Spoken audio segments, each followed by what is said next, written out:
Chair. Okay, thank you. Good morning and welcome to today's Place Scrutiny Committee. Apologies of absence. I've got Councillor Davis and I believe Councillor Wright is also absent. Declarations of interest, if there are any, we'll take these as and when. Oh, good morning, Councillor Wright. Welcome.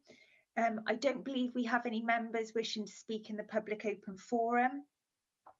So we'll quickly do introductions with councillors. So obviously I'm Councillor Lisa Dimmock for Port Stewart Ward and I'm the chair of this select committee. Councillor Brown, if you'd like to introduce yourself. Councillor Louise Brown, I represent Shire Newton Ward and a member of this committee. Thank you. Councillor Bryn. Councillor Emma Bryn, Wisham Ward and member of this committee. Councillor Lucas. Councillor Jane Lucas, representing Osbaston in Monmouth.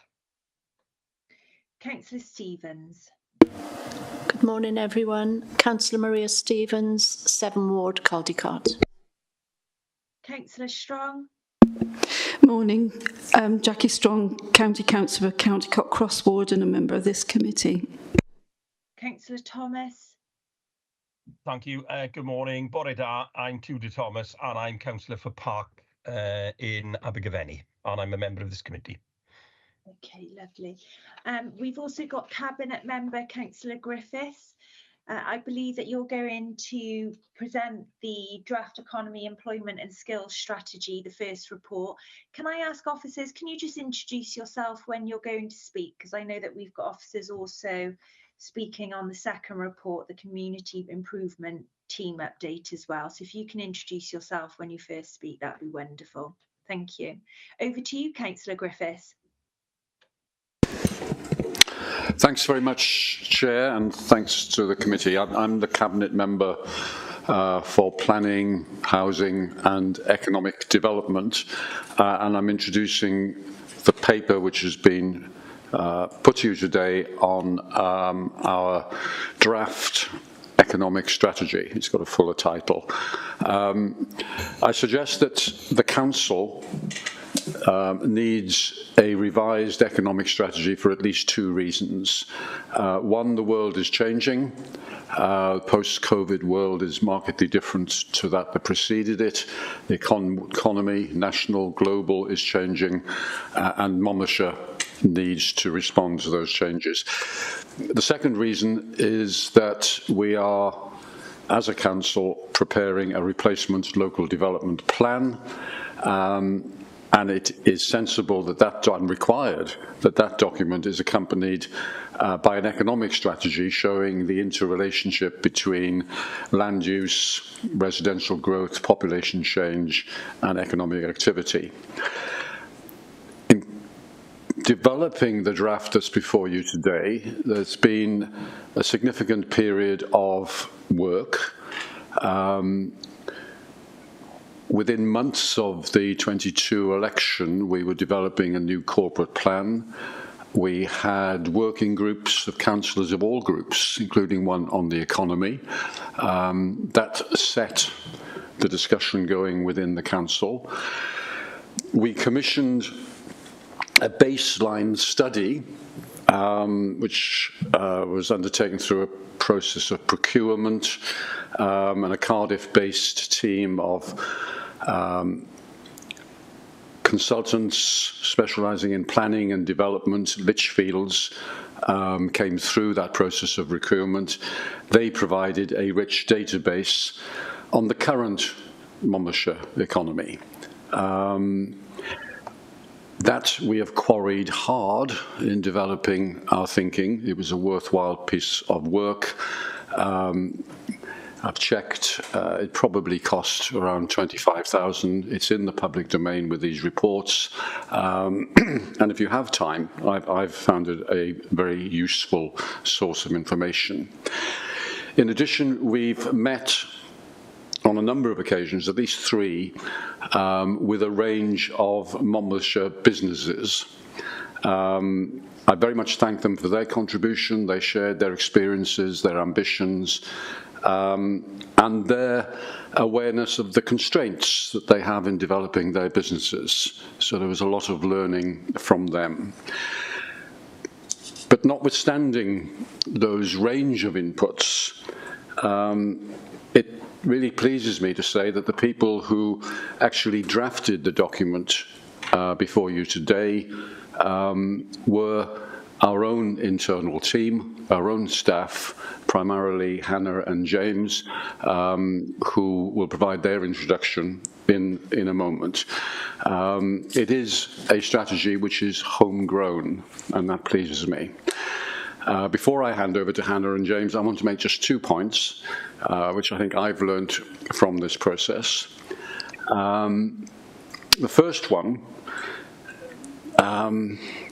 is that, in my view, the most distinguishing feature of the Monmouthshire economy is that it does not have any distinguishing features. It seems an odd thing to say, but I think that's a strength, a great strength. The strength is that we have an extraordinarily diverse economy. It has everything. It has solid strengths in manufacturing, advanced manufacturing, and too often those are unreported.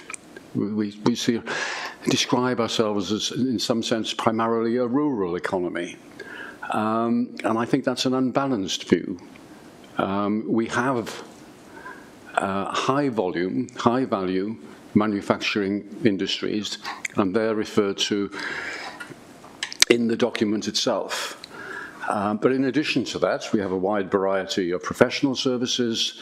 We have the long-standing and important agricultural sector, and that leads into food processing. We have our significant sectors of tourism and hospitality. There's huge breadth there, and every one of those sectors is important. And my point is that our strength, which I think we need to build on, is our diversity. We have large businesses. Most of our output comes from those large businesses, but we also have a very large number of small businesses, and they are interdependent. They rely on each other, and we need to value both. My second point that I've learned, particularly from the Lichfield study, is that our Monmouthshire economy is working at full capacity.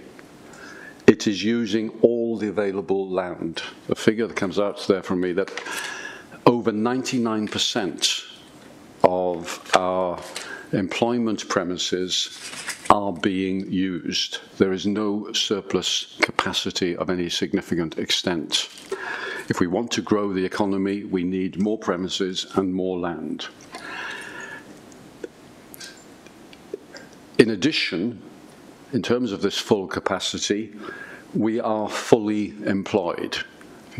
If you look at our working age population, the level of inactive people is comparatively very small. The level of unemployment is so small as it represents really just people moving from one job to another. What businesses are telling us is that they are constrained by their ability to recruit labour. So we have an economy working at full capacity. If there's a case for it to grow, it needs more land, it needs more labour. And I think this strategy and the local development plan has to rise to those challenges. So those are the 2 points that I wanted to bring out, but if I could hand over, with the Chair's consent, to Hannah and James, who will just take us through a few slides before we can have the discussion that I'm looking forward to. Thank you.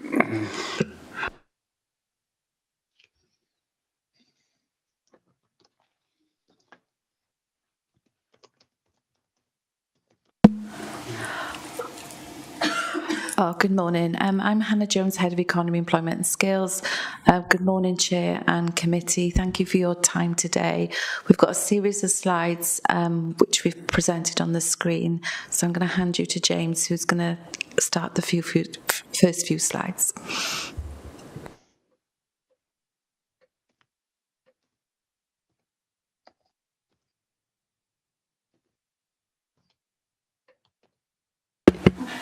apologies. I'm James Woodcock, Business Insights Manager in the Council's Economy, Employment and Skills team.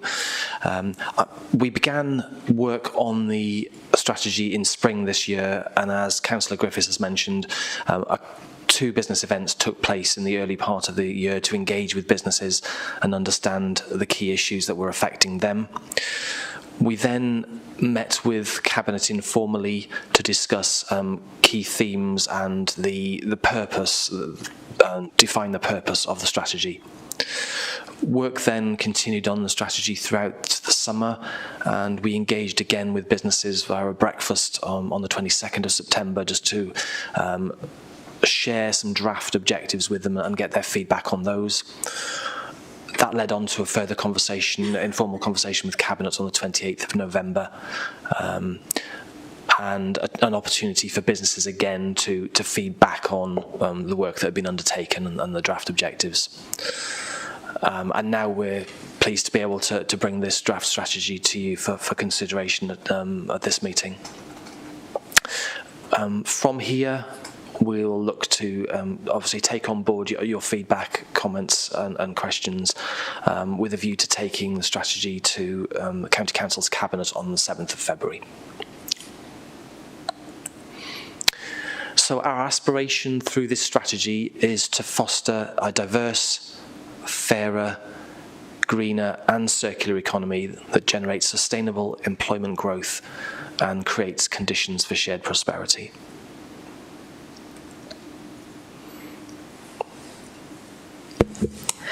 Thank you, James. Part of the Lichfield's economic analysis was a SWOT analysis, and as Councillor Griffiths said, some extensive research was carried out. We wanted to share this summary with you this morning. So as you can see, our strengths are we have low unemployment rates, high economic activity, high skills, high proportion of workforce in highly skilled jobs, high income, high value economy, high quality physical environment, and lower rent values. Our weaknesses, an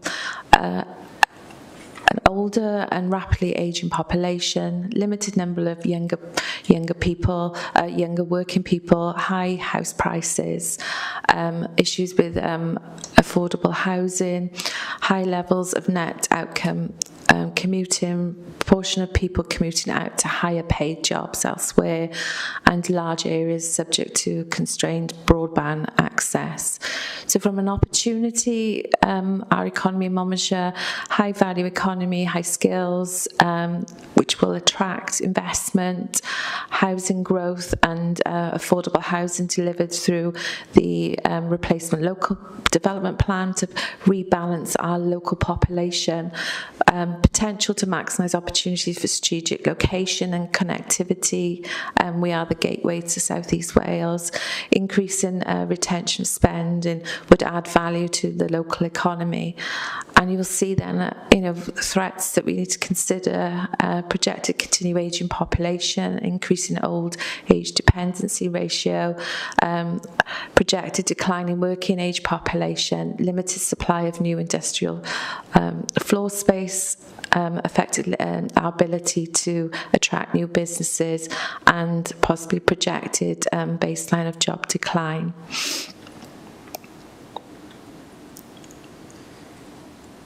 Okay, should the next slide.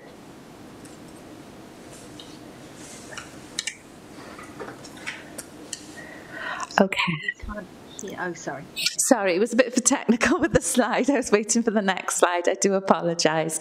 So within the strategy document, you'll see we've got 4 themes: place, a vibrant, greener Monmouthshire; people, a fairer, more successful Monmouthshire; enterprise, a thriving, ambitious Monmouthshire; and infrastructure, a well-connected Monmouthshire, attracting business investment. So I'm going to talk to you about the first 2 objectives. So promote the distinctive diversity of Monmouthshire as a county of opportunity opportunity. Paul has already mentioned this in his opening. We're one of the most diverse and competitive economies in Wales, a vast array of small and medium-sized businesses, high degree of resilience. We want to increase our attractiveness to investment, and we feel we have the right conditions to be more successful. And through this, we're looking to provide some promotional activity to attract new businesses to our county. We want to support the vitality of our town centres, our vibrant town centres and our future success. We recognise those economic challenges of rising energy costs, declining households, and this will align to the placemaking plans that we are currently being produced.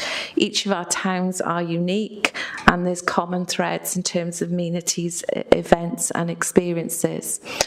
We want to support the transition towards net zero and protect our environment, a net zero county, a green place to live and work, reduce our carbon emissions, and to address climate and natural emergencies. We want to support the diversification of our rural diversification. We recognise that farm incomes are squeezed by pressures from across and beyond food systems. So we recognise the need to support diversification to attract new income streams and to raise productivity and variety of offer. And lastly on here, we want to enhance the experience for our visitors and deliver sustainable growth in our tourism economy through developing and promoting our tourism experiences in Monmouthshire to meet and exceed expectations for our current and future visitors. Can I have the next slide, James?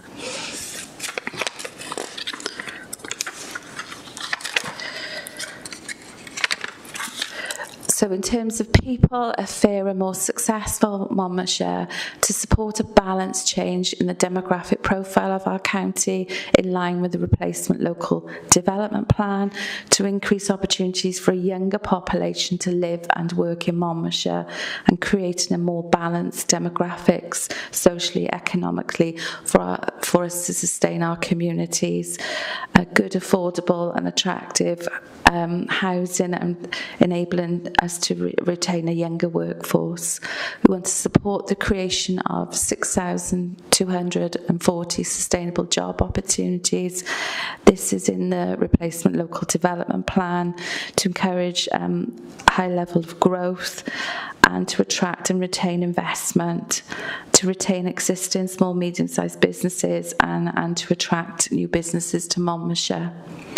We want to equip our people with the skills and qualifications to enter employment, enable employment progression, and to explore a skills centre in Monmouthshire. We have high levels of employment, we have high skills. We recognise that there are labour shortages.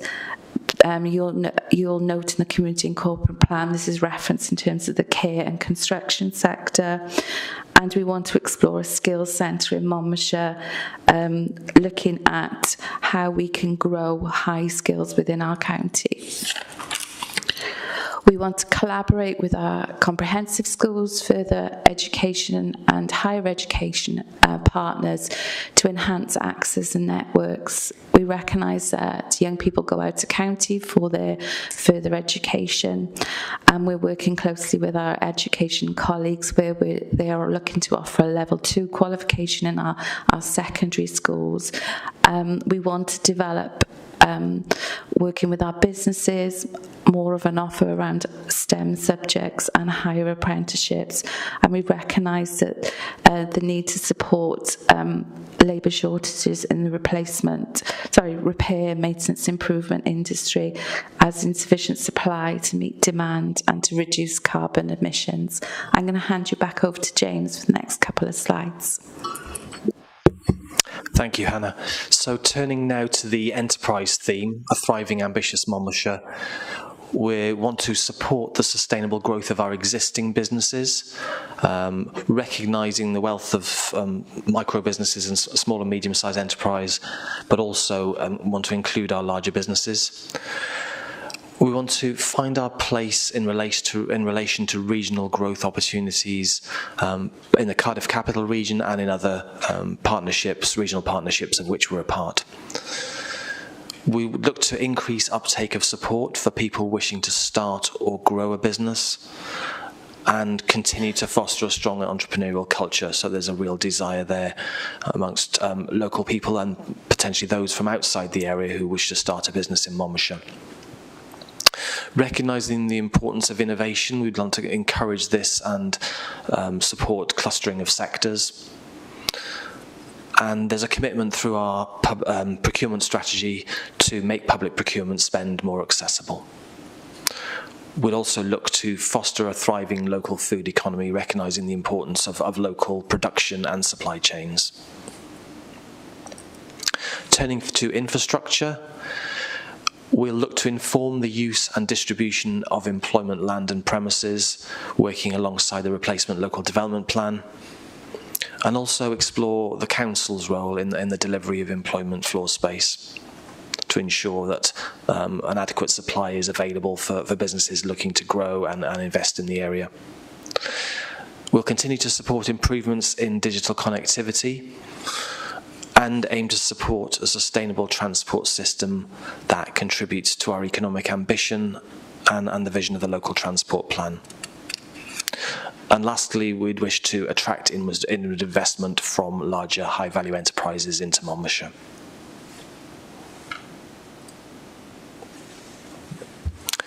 I think that completes our presentation, Chair, so we'll be guided by you in terms of next steps. Lovely, thank you, Hannah, thank you, James. So members, Rob will now create a hand up function, and first of all we've got Councillor Brown. Yes, thank you. I'm afraid I haven't had the opportunity to fully look through the, thank you for the presentation. I'm afraid I haven't had the opportunity to fully look through the Lichfields report, but I gained the impression that it mentions a lot of the problems that Monmouthshire has got in terms of demographics and out-commuting, and then it does an analysis at the end that talks about GVA and how particular sectors are likely to grow. But I'm not quite clear how you get the 6,240 jobs, and I'm not sure that it really addresses Monmouthshire needs, because the needs that we have are for internal jobs within Monmouthshire, to cut down out commuting, because our out commuting is higher than most counties, and obviously this causes traffic congestion and so forth. And I also am not quite clear how it links into our needs, because if we've got an ageing demographic, then obviously there'll be more need for the care sector. And are we going to have housing for key workers, for example, for the care, national health, teachers and foster carers, which is what our needs are at the moment? When I recall a year or two ago, the Children and Young People had a report, and it was about how the Welsh it was sort of like a Welsh government type of report, I believe, although I'm not quite sure where. I couldn't source it at the moment, but it did, from memory, it did actually say how they were gearing work towards the the care sector as such, and I'm not quite clear that what's being produced, it seems to be a sort of a standard look at the economy, as opposed to, it talks about our needs, but does it actually address the needs? And in terms of the enterprise, would it not be helpful to add about, in relation to schools, about more apprenticeships with local schools? And I'm not quite clear about the tourism, about the need for hotels and so forth. I'm not sure about the evidence on that, because I was told before that there was some type of evidence. I'm sorry, I'm asking quite a few questions. Yeah, I'll allow officers to answer those. Yeah, I've got one more, if I can just add that in, Lisa. You said about public procurement. One of the problems with the EU regulations is the fact that you don't necessarily employ local people for council contracts. Now because of Brexit, has that improved, and can we actually boost the local economy through the contracts that Monmouthshire actually does? Thank you. Thank you, Councillor Brown. Officers, over to you. Chair, I wonder if I could just answer one or two questions and then hand over to Hannah. Yeah, so one of the first questions that Councillor Brown asked was related to the figure of 6,240 jobs as the target, and the very appropriate question was, well, where did that target figure come from? It derives from the objectives of the local development plan as we've currently got and the replacement local development plan. So the current local development plan has scope for residential growth. The replacement proposes a further 2,000 homes in addition to that. The calculation of the number of jobs relates to those number of extra homes. Welsh Government was very clear that it did not want Monmouthshire to grow as a dormitory county and would not accept a level of residential growth based entirely on out commuting. And therefore it said if there is going to be that amount of residential growth in order to rebalance the demography, then there needed to be this figure of 6,000 job growth within the county. So it is a figure that emerges from the LDP and from the discussions with Welsh Government. And the only other... Could I just interrupt there, because we had earlier conversations, I think, on the RLDP, and I think Councillor Giles Howard, he mentioned how he thought that it was based on a statistical analysis that housing meant jobs, and it doesn't necessarily mean jobs, and it doesn't necessarily mean internal jobs within Monmouthshire. And I'm not quite sure where the 6,240 comes from in terms of looking at the economy itself, as opposed to this statistical assumption that houses means jobs. Thank you. I come back to the point, Councillor Brown, that the target of 2,000 extra homes in addition to the existing LDP is only justified if there is a level of growth in the number of jobs in the economy, and that level of growth is being calculated at 6,240. So it derives from the LDP itself. I pick up on a second point that you made, and it relates to this point, that neither ourselves nor Welsh Government want residential growth in Monmouthshire to be based entirely on increased movement of people to and from work. It does not want Monmouthshire to become entirely that commuting county. So we need the job growth within the county. In the documents itself, you'll find that the current data, outdated, we're still waiting for 21 census data, but the data that we have shows that there is perhaps more of a balance of in-commuting and out-commuting than many people in Monmouthshire assume. The data that we have is that on average each day around 17,000 people commute out of county. Important figure. It puts stresses on our transport system in its various forms. What I think is often ignored is that 14,000 people commute into the county each day. So there is not quite as many, but something approaching a balance between in-commuting and out-commuting. 17,000 going out, 14,000 coming in. But surely that means we need internal jobs. We do need internal jobs, absolutely. And that's what the strategy has as its objective to create those 6,000 internal jobs.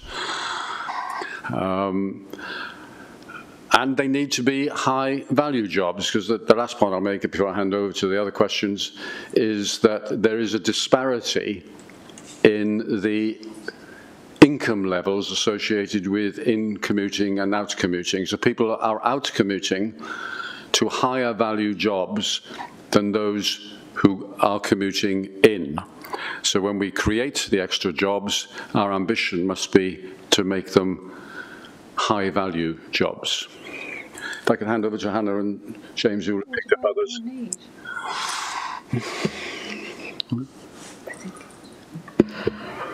Sorry, Councillor Brown, could you repeat that? Sorry, I just wondered about our need. I mean, obviously we've got quite a lot of need in particular sectors at the moment, you know, for care workers and basically for key workers, as I was saying before, and obviously the demographics themselves will create need. And the Cardiff City deal, from basically, although it's mentioned in the report, hasn't actually produced many jobs at all in Monmouthshire. Okay, so as Councillor Griffiths, you know, the ambition is for us to produce more jobs within the county. If I just pick up on the point you raised around apprenticeships, we recognise there is an apprenticeship provider based in Monmouthshire, and this is why we want to explore a skills centre with our schools in offering higher level apprenticeships. So we're going to be doing a piece of work in the new year with our businesses and with our schools to look at how we can support that and increasing the apprenticeship opportunities within the county. Could I ask Officer Mark Hand to come in, because Councillor Brown, you raised a question around key worker housing and you spoke about affordable housing. Do you want to come in, Mark? Yeah, thanks, Hannah. Thanks, Chair. Morning, councillors. Morning, everyone. I'm Mark Hand. I'm Head of Service for the council, covering placemaking, flooding, and highways. Yeah, thanks. In terms of the question around affordable housing or essential workers housing, people in those types of jobs are really struggling to get housing in Monmouthshire, you're right, Councillor Brown, and that is a challenge we've been discussing with GPs and with colleagues in social care. Many of those people would be eligible for affordable housing because it's based on salaries and affordability of the housing stock. So that's why the LDP will deliver on that, with 50% of the housing on new sites being affordable and different types of affordable housing from social rent to part ownership. So the LDP will help with that via that mechanism. In terms of the job creation, I'll just echo what Councillor Griffiths has said.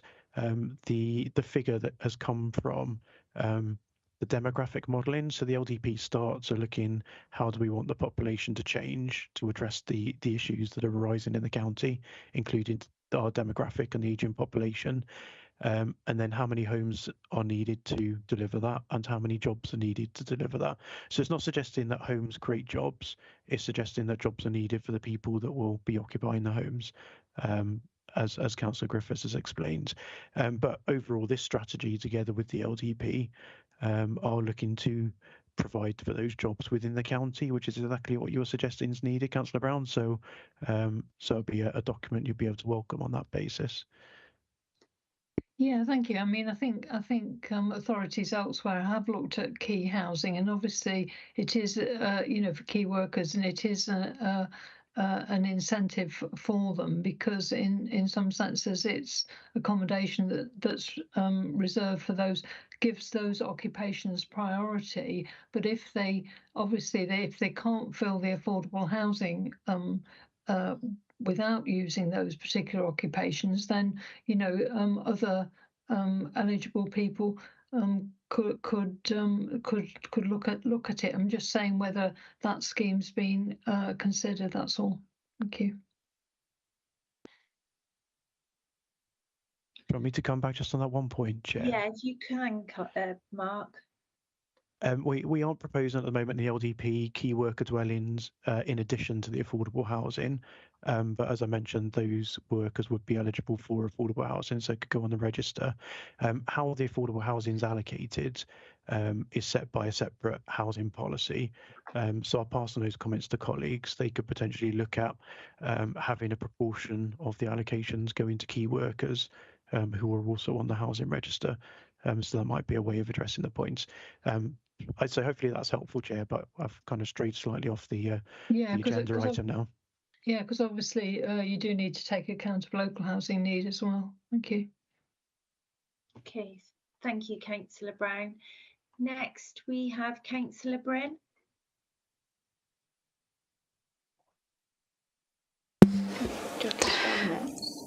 Chair, I think it was me first. Oh, sorry, you are right, Councillor Jackie Strong. Okay, thanks, Chair, and thanks for a really sort of interesting report. I just want to draw your attention to page 37, and Lisa, because it's her sort of ward, will be well aware of obviously Portskewitt, Subbrook and the Lave fishermen. Well, actually, in the report it says they're practising the tradition which has been passed down through multiple generations. Actually, because of the rules with National Resources Wales, they aren't at the moment. Obviously, they're still there, and they're still, you know, bringing the historical element to us because it's really important, but they're not allowed to fish, even though they've only caught a couple of salmon in the last sort of couple of years. So I just wanted to bring that to your attention. But my main sort of questions are on the sort of main bit of the report. I've kind of got a bit sidetracked because Councillor Brown has sort of asked some of the things I wanted sort of clarification on, but I just really want to welcome the idea of a skill centre. You know, I've got a background in social work. I started through, you know, sort of social care and sort of worked that up. I think the idea of a skill centre along Sevenside perhaps, with the ability for apprenticeships to link in with local businesses, you know, sort of care homes, the new sort of, I've forgotten the name of it now. Seven View Park, is that right? Seven View Park, sort of care home as well. All this, all the support that we're going to need because we've got an ageing population around dementia care.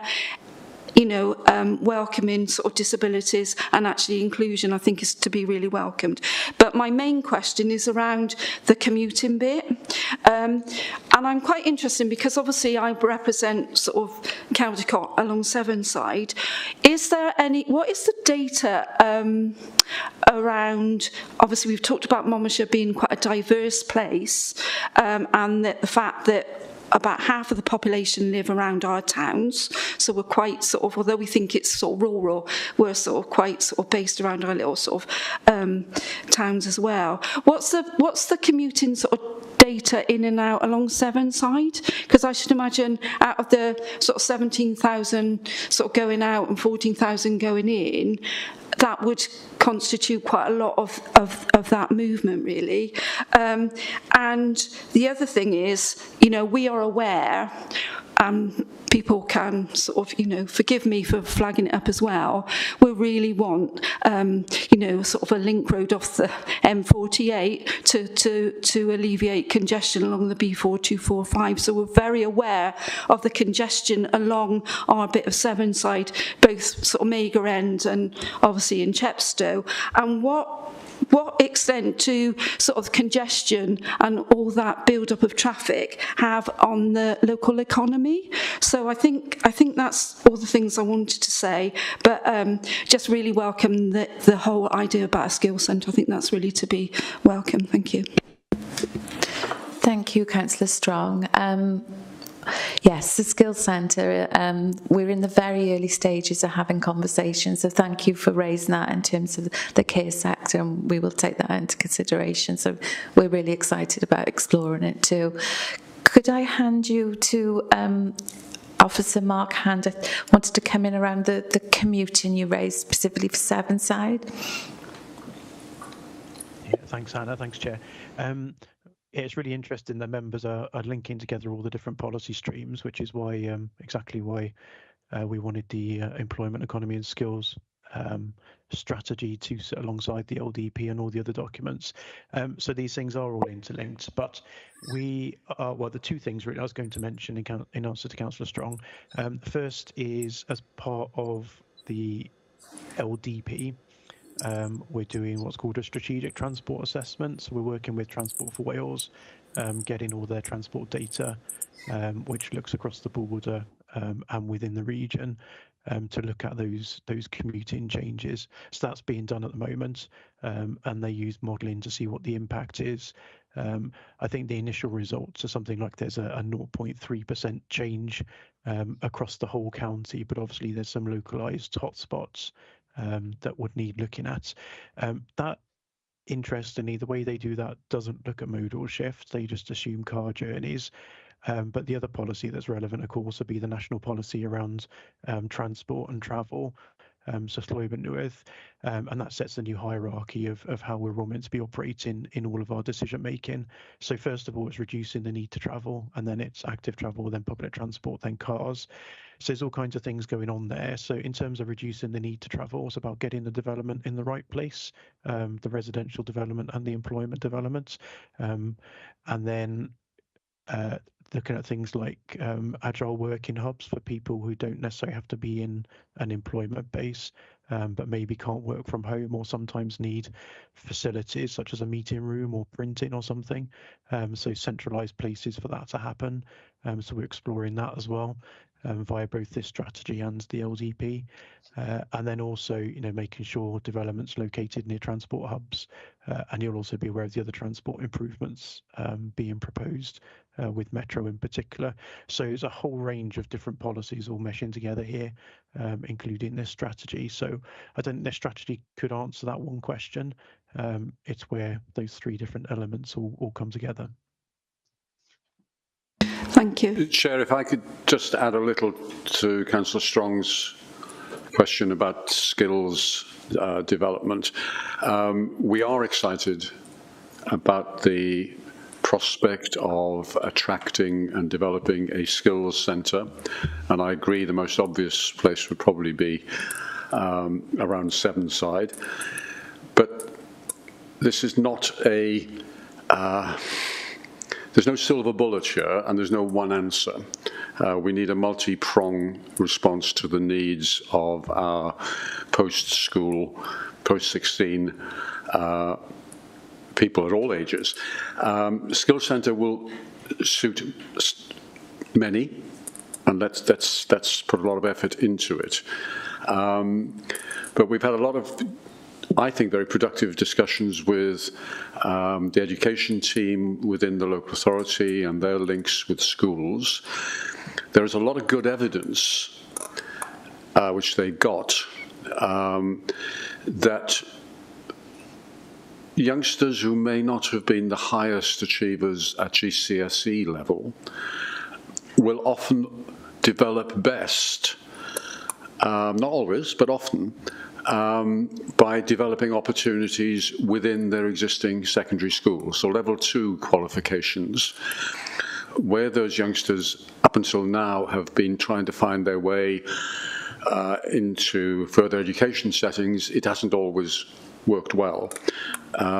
So there will be work going on to develop level 2 qualifications within our existing schools, and that will suit many people, and they may go on from that to other things.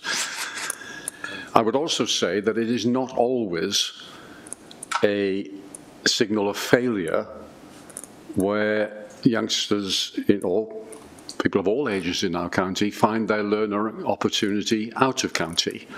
So if there are people who go to Hereford or to Newport or to Filton, that doesn't mean that we've failed them. That might be the best place for their learning opportunity.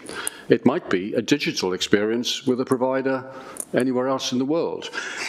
Very often our responsibility is not to bring those learning opportunities always to a location in county, but to make sure we provide all the support, transport support, mentoring support to ensure that they can use those opportunities which may be out of county as well. So it's a mixture, school-based, skill centre-based, sometimes out of county-based. We need to develop all of them. Yeah, thank you. Thank you, Councillor Griffiths. Councillor Bryn. Diolch, and thank you for the presentation. On page 17, the section entitled Strategic Context, I was wondering why the local transport policy is not sitting in here. It could be argued that the lack of transport choices is seriously stifling economic opportunities in Monmouthshire. Public transport doesn't seem to get a mention until page 38, and yet the Lichfield report states that Monmouthshire is constrained by its poor public transport connections. They say that poor rail and bus connections across the county also likely to contribute to challenges facing businesses seeking to expand in Monmouthshire, and that have to rely on workers living locally or having reliable access to a car. And as we were just discussing, when deliberated in higher education and post-16 learning opportunities on page 43 of the report, and discussing what is described as essential collaboration to improve access to institutions both within and outside the county for academic and vocational opportunities, no mention is given to one of the biggest access barriers for youngsters looking to attain higher education qualifications, in Monmouthshire anyway, is the frustration of physically accessing the colleges due to the lack of public transport links. If you don't have a car, then many of the options in our closest institutions in the Forest of Dean, Hereford and Usk will be closed to you. Buses are too frequent, often 2 to 3 hourly, and services finish before the classes do. Something that could be remedied with investment if we truly wish to be a carbon zero county. Improving sustainable transport needs to be higher on our priority list, I feel. There's a good reason why a significantly higher proportion of households own more than more than 2 cars in Monmouthshire than the rest of Wales. And yet there's no mention in this report of requesting a better deal under the Cardiff Capital Region Initiative, or an explanation on why we are no longer a part of the scheme that plans to join up trains, buses and light rail services across the region. Also, I'm sorry to say that I don't think the Kingswood Gate active travel route on page 70 should be hailed as best practice for prioritising active travel, as it has been far from a shining example. In 2020, when the brochures boasted that these new homes were standing just half a mile from Monmouth, 3 years later, there's still no safe walkable route into town from there, and the final phase is not planned to be built until 2024 and is still subject to funding. And finally, are you able to tell me how the strategy action plan will have a positive impact on the Council's Welsh language standards, as stated in the integrated impact assessment, as I struggle to see evidence of this? Thank you. Diolch yn fawr.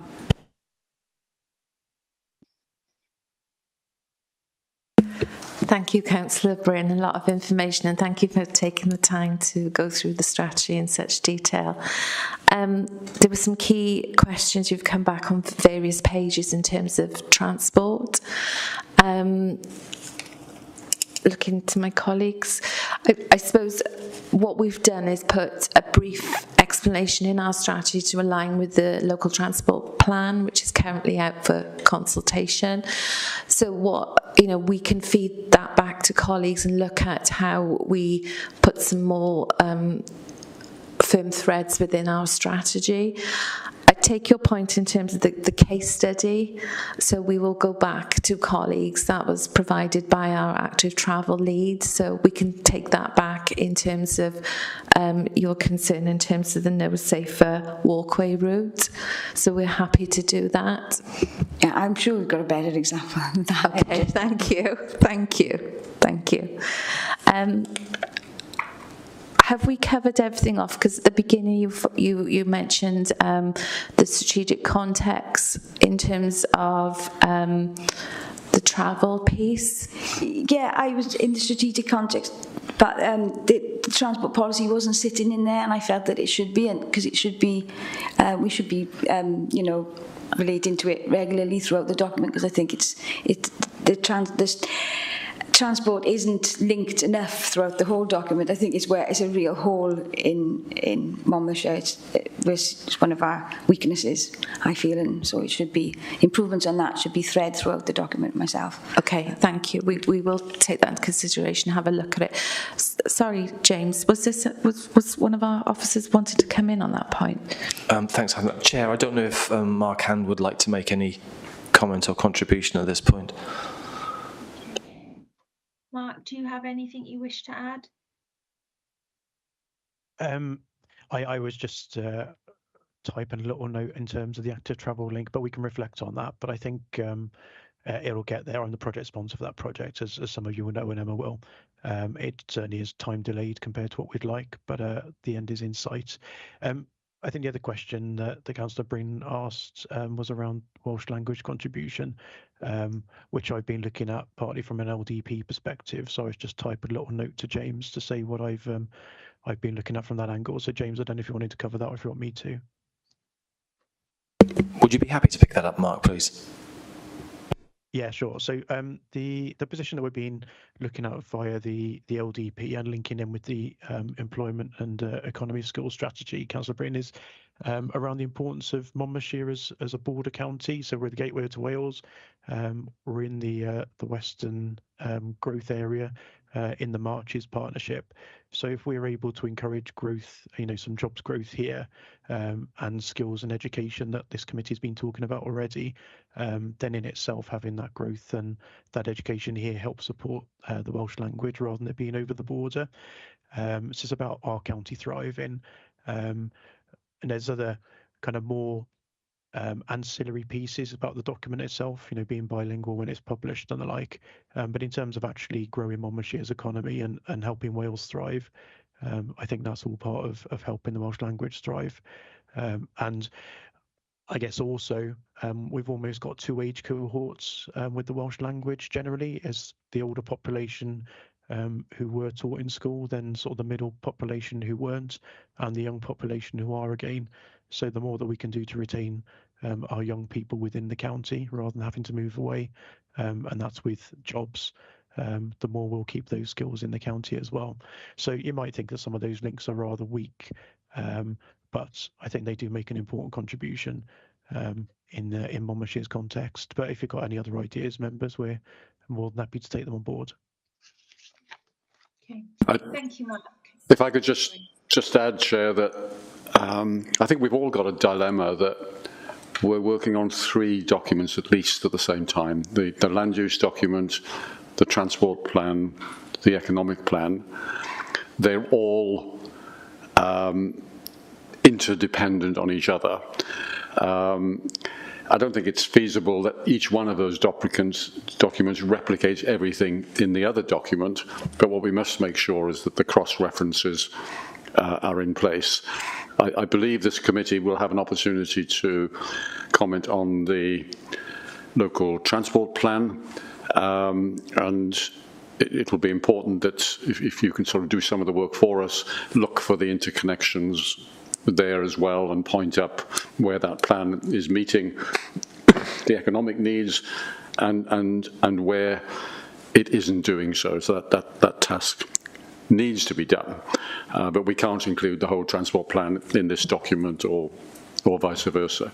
But I certainly accept the point that so much of this plan relies on progress being made in that transport plan at the same time.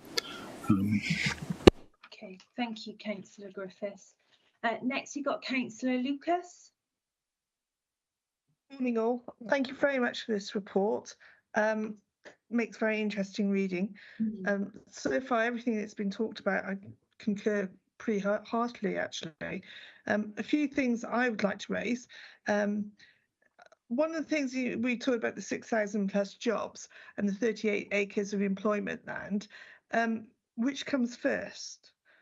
Does the jobs or do the houses come first? And I know Councillor Griffiths just said that the reports are all interlinked and they all interlinked with each other. But it's really important that we understand that we have not got the ability to create the jobs and the houses all at the same time, but which does come first? Because for me, it's the jobs. Without the jobs, why are we putting houses there? And Councillor Bryn just admirably and wrote, pretty much said what I wanted to say in referring to the transportation in Monmouth. It's not possible to get from A to B if you're a youngster. And I spend a great deal of time with 17, 18-year-olds, as that on my day job, that they can't get in and out of Monmouth with any ease. In point of fact, they can't, end of. If they go to college in Hereford, they miss buses, they have to have the parents running around after them, etc. So that's a huge problem. It's not a little problem, it's probably one of the primary problems. In reference also then you had the regarding the aging population and limited number of young, they seem to cancel one another out, and I question that a bit. And Councillor Strong was referring to the caring as we've got an aging population. The word rapidly scared me a little. I don't know if that is really needed. Surely just an aging population rather than rapidly aging. And the care industry is huge. And again, we see constantly how people who are in the care industry need support, need ability to have training and skills, etc. Because it's a highly skilled job. And some people tend to look down on it, and they shouldn't. It is really a very scary and skilled job. And hats off to them, because I would scared to be doing it. The other thing that was mentioned is viability support to our town centres. Well, absolutely 100%. What a great shame we have not supported our local towns this Christmas by giving them free parking on the weekends. It's a real problem. It's a real kick in the teeth for our shops. And this current economic climate, I know we're struggling, but they're struggling more.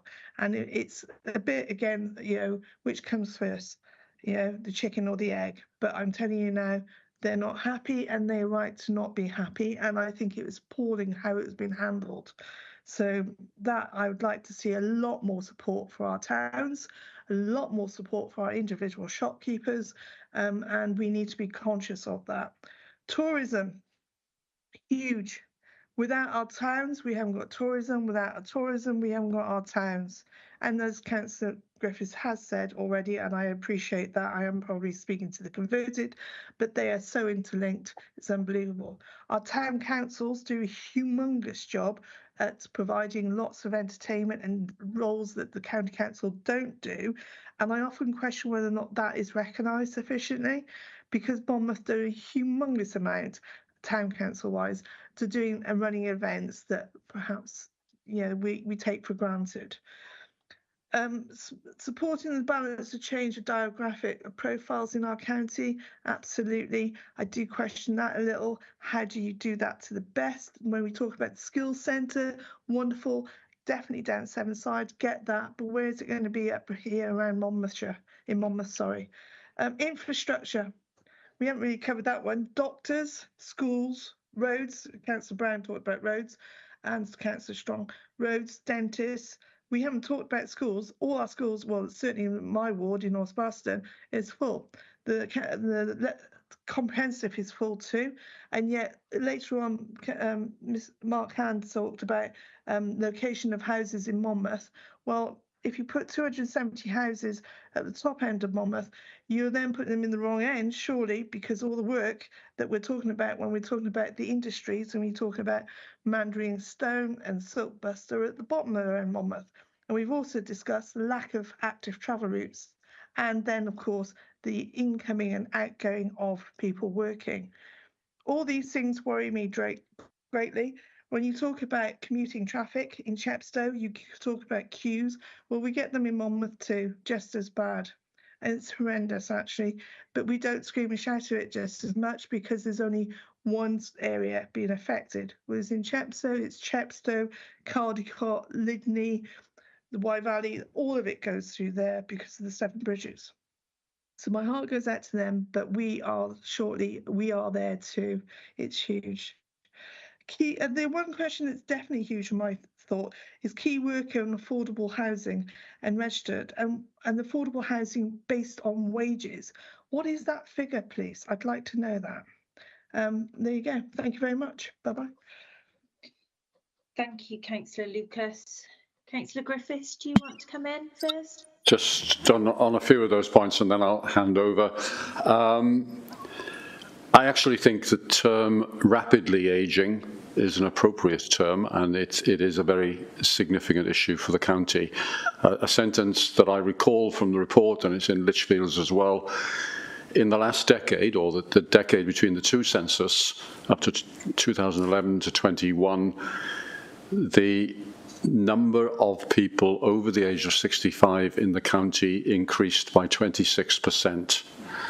At the same time, the number of people aged 16 to 65, the working population, declined. Now, those are remarkable figures, and to me illustrates the scale of the challenge facing us. It is a rapidly aging population. It's not the county that I would want to live in, and I think we need to face up to that challenge. In terms of jobs first, housing first, I think when we get to the end of this work and submit our deposit plan next year, we have to have a plan for both at the same time. The preferred strategy, which has been discussed over the last year, has had a focus almost entirely on growth of homes, residential growth. What this document does is redress that balance and throws out the challenge that 38 hectares of land need to be made available in different parts of the county in order to achieve the jobs target. When we come back to the local development plan in the spring, what this document challenges us to do, and what we will respond to, is to identify where that land is to be found. So that in the spring, when we see the deposit plan, we'll see both the land available for residential growth and the land available for employment growth in the same document. They need to be progressed together. The other point I noted to Councillor Lucas, the importance of our town centres, and also, and I entirely agree as an enthusiastic town councillor myself, the importance of our town councils. The vibrancy of our towns is an extraordinarily important magnet for economic investment and economic activity, and if we don't achieve it, we won't achieve this strategy. That vibrancy, I think, relies very, very much, as you said, Councillor Lucas, on our town councils and our responsibility as a county council to work in partnership with them. Their ability to create the social buzz, if you like, in our towns that brings people in is something that we can't match as a county council. I think we need to recognise that, show a bit of humility, and actually support those town councils in all their endeavours in that regard. Thank you. Councillor Lucas, I just wanted to come in on the tourism that you picked up there. Within the strategy, you'll see it's made reference to the destination management strategy and plan, which Officer Nicola Edwards is leading on, and this will be coming forward to committee in the new year, and it is referenced in our strategy. Mark, did you want to say anything more to add that Councillor Griffiths has spoken?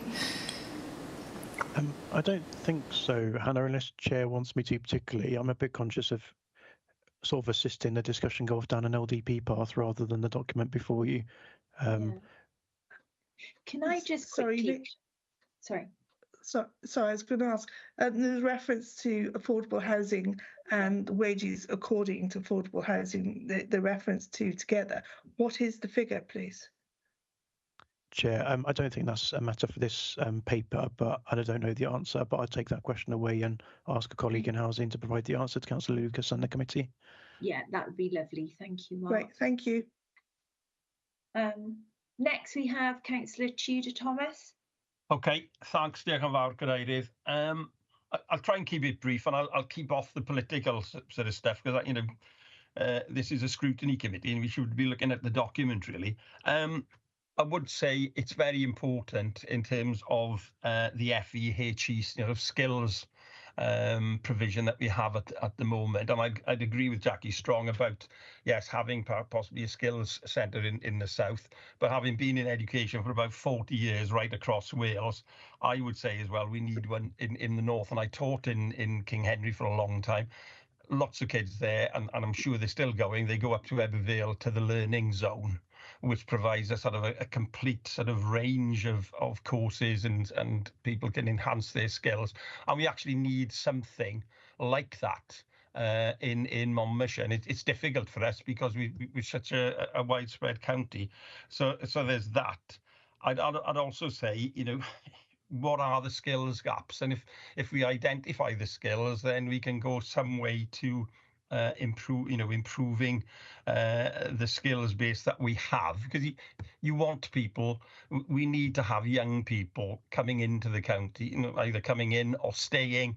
There are plenty of older people like myself, but we are out of employment other than being on the county council. We need that young demographic.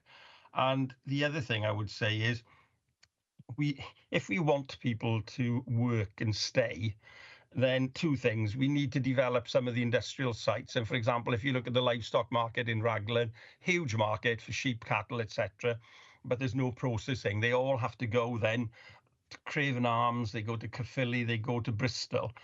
We need to think about providing some processing of food so that it is actually reared locally, processed locally, and sold locally. So I think we need to look at that, and we're going to have to bite the bullet and actually use some of our land, A, for housing, but B, for industrial development. Something like 97% of the landmass is still green, is still fields, etc. But that doesn't provide huge employment. So I think we need to look at that. A very final point, if you look at somewhere like King Henry VIII, the vast majority of younger staff do not live in the county because they just can't afford to. And sometimes they will not come here, and particularly in shortage subjects like physics and maths and STEM subjects, because they haven't got the ability to buy or rent a house. And if we want to encourage better base of skills, etc., then we really do need to look at developing housing for key workers, social workers, foster people in care, people in education. Thanks very much. Diolch yn fawr. Thank you, Councillor Thomas. Who would like to take Councillor Thomas's questions? Oh, thank you, Chair. Can I start, please? Thank you, Councillor Thomas. Yes, as you said, we're exploring a skills centre, and there's been much discussion this morning about Sevenside. We will be exploring that in terms of a whole approach to Monmouthshire. The second part of your question about skills gaps.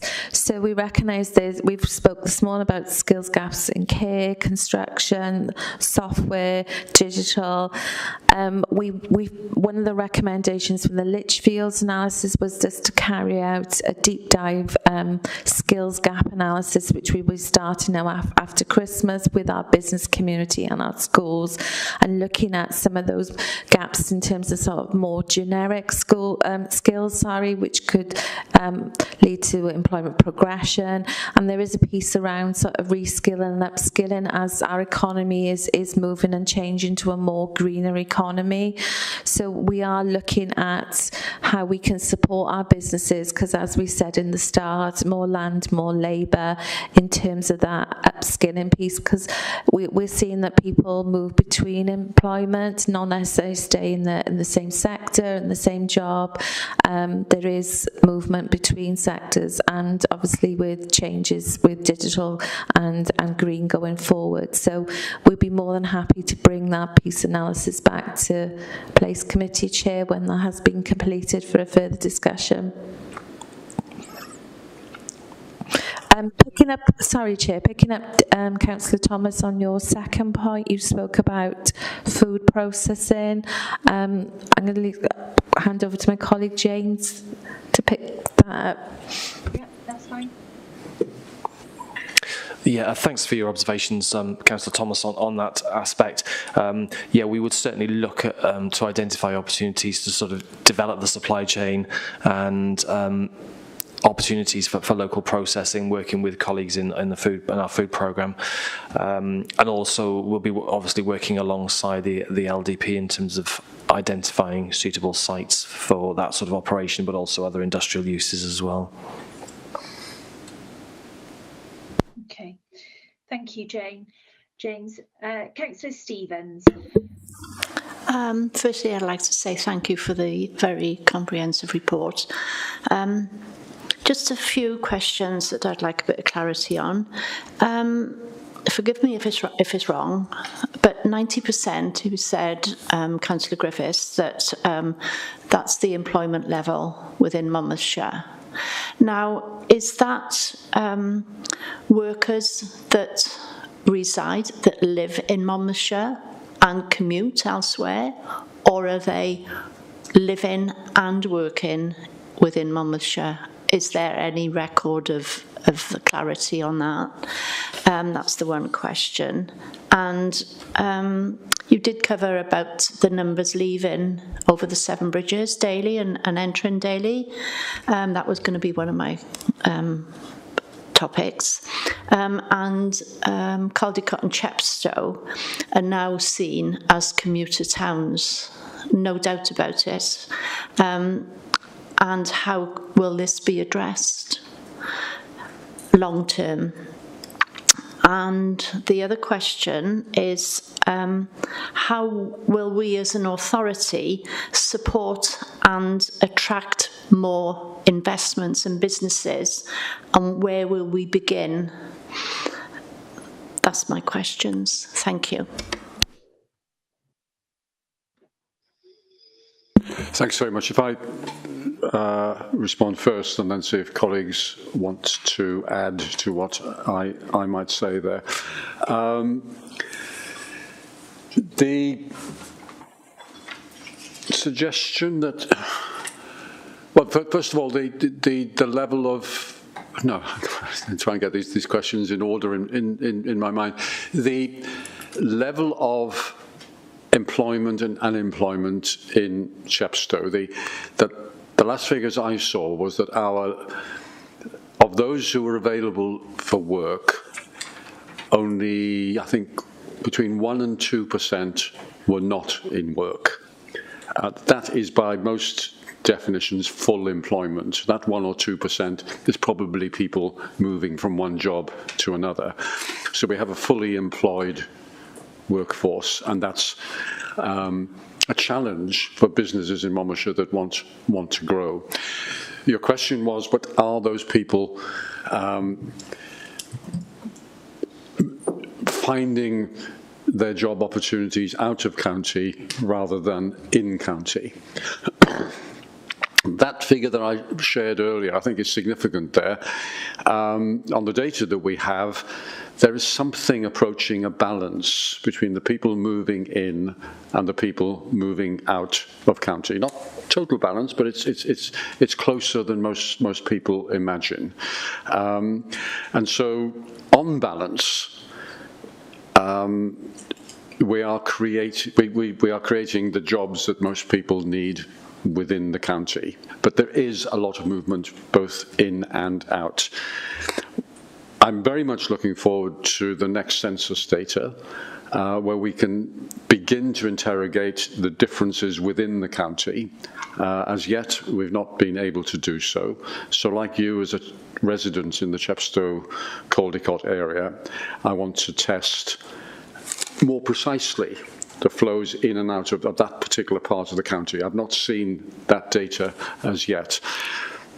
But I'm always eager to challenge the view that people only move out of these towns of ours.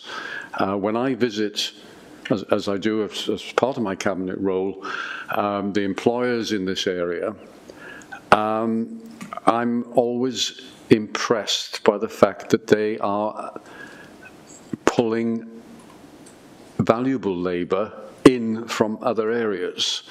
So if I go to Creo Medical, for instance, in Chepstow, I find very senior staff there, research staff, management staff, are actually commuting in from Bristol in order to work there. And that I've had that sort of experience in so many other areas as well. I'd like to attract them to come and live in the area, but I'm not going to in any way do anything other than be welcoming for the fact that they've chosen to come and bring their skills to the Monmouthshire economy. And we need to do more. We need to create the higher value jobs. We need to be growing our own labour. We need to continue to attract labour. But it's not the case that everyone's moving out and nobody's moving in. That's just the point I'd like to make. I don't know if anyone wants to add anything else to what Maria said. So on the question of employment you raised, Councillor Stevens, I think you referenced a 90% employment rate. That would be across the population, so it doesn't distinguish between commuting and out commuting, or where that person is based in terms of their employment. And on the issue of attracting investment and business, we'll develop a marketing plan to target businesses that we feel would most likely to consider locating in Monmouthshire, taking account of either the premises that are available or can be made available for them. We work with a range of partners on that, including Cardiff Capital Region and Welsh Government and others that are in touch with businesses, as well as taking the initiative ourselves to reach out to those that may be interested.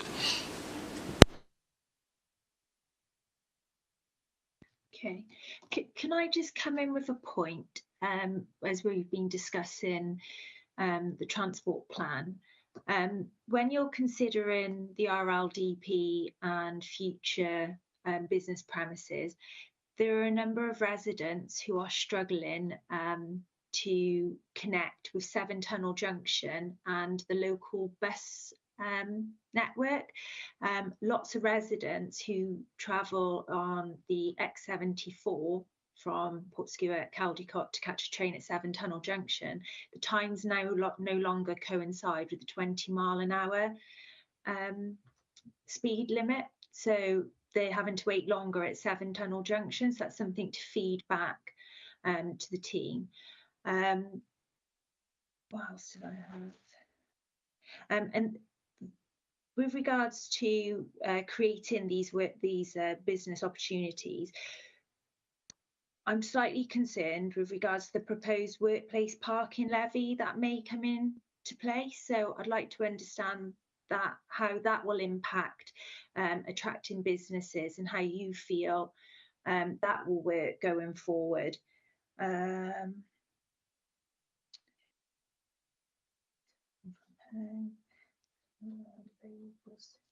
No, that's it from me. Thank you.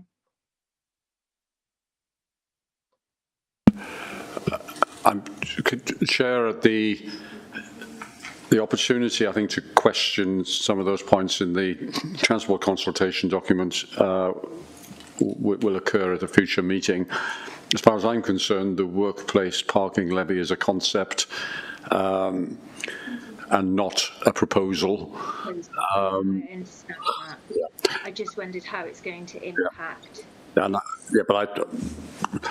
I'm not aware of any proposal that there should be a decision on that. It's there for consultation. On the interconnection between buses and Seven Tunnel Junction, I'm well aware of the point. The last time I arrived at Seven Tunnel Junction, I had a 2-hour wait before I could get a connection home. Again, we'll pick this point up. Christian Schmidt, as you're aware, is very much working on our bus framework, and we'll be able to answer in detail, and we'll get an answer to you on the proposals, the objectives that we have to improve the connectivity there. What I do think will be important in your residents and mine in Chepstow is that we do now appear to have a very firm commitment from Transport for Wales that the frequency of trains along the Gloucester, Cheltenham to Newport, Cardiff rail corridor will be increased to 2 trains an hour. I think that's long delayed. This sounds like a British a rail notice, long delay. It's long delayed. It will happen, I believe, by the end of next year, and that will make planning for the interconnections of bus and train a lot more plausible when you've got that sort of rail frequency. But I'll get Christian Schmidt to come back to you with the objectives that we're developing there. Thank you, Councillor Griffiths. I do appreciate that, because it's having a knock-on effect to people working in the Severn Bridge industrial estate at present. But thank you ever so much. That'd be wonderful. Councillor Brown, I'll let you come back in quickly. Yeah, and then we'll have a break, and then we'll move to the next report. Yes, thank you, Chair. Yeah, I think what's come out of it is that we're pleased that you're going to have a look at the skills that are actually needed in Monmouthshire. You know, we've mentioned those in relation to key workers, but I do think the transport issue, with us being a rural county, means that we will still rely a lot on the car, and particularly in village areas. And you know, I think the transport can cause delays. I think it's one of the issues that can affect economic growth, because if it takes a long time for people to get to work and get back, that doesn't encourage them to be in the county. And understand that you know, from Chepstow yesterday, it was suggested that some Avonmouth companies were concerned about the Chepstow congestion because of the fact that people were getting into work late and there were delays. But it also affects local employment. You know, for example, people in Chepstow who work in you know, the large Tesco's, I've heard that depending on when they go, it can take them an awful long time to get into work and get back. So I think, and the 20-mile-per-hour limit is also causing delays. I did read about an account of I think a pharmacy that were delivering prescriptions, and when it was 30 miles per hour, they could deliver about 30 prescriptions, and now the limit's changed to 20. They can only do 20 prescriptions in a particular time period. So it is actually affecting the transport, and the moving around is important. And I appreciate this out of county and in county, but obviously 50% of the housing is going towards private housing, and we do know that the 17,000 that commute out of county, generally they get paid more, suggesting that there are more highly skilled jobs going out of county than coming into county. And so I don't think it would necessarily solve the transport issue, which obviously I feel will be solved by more and better road infrastructure. And I think that's what we need. And I think that'll only get worse the more housing that we have in the area. So that's my point. And with regard to workplace charging, one of the issues is the fact that if we charge internal employers and people outside in the Avonmouth or other areas don't get charged, then it's a disincentive for employers to come into the area.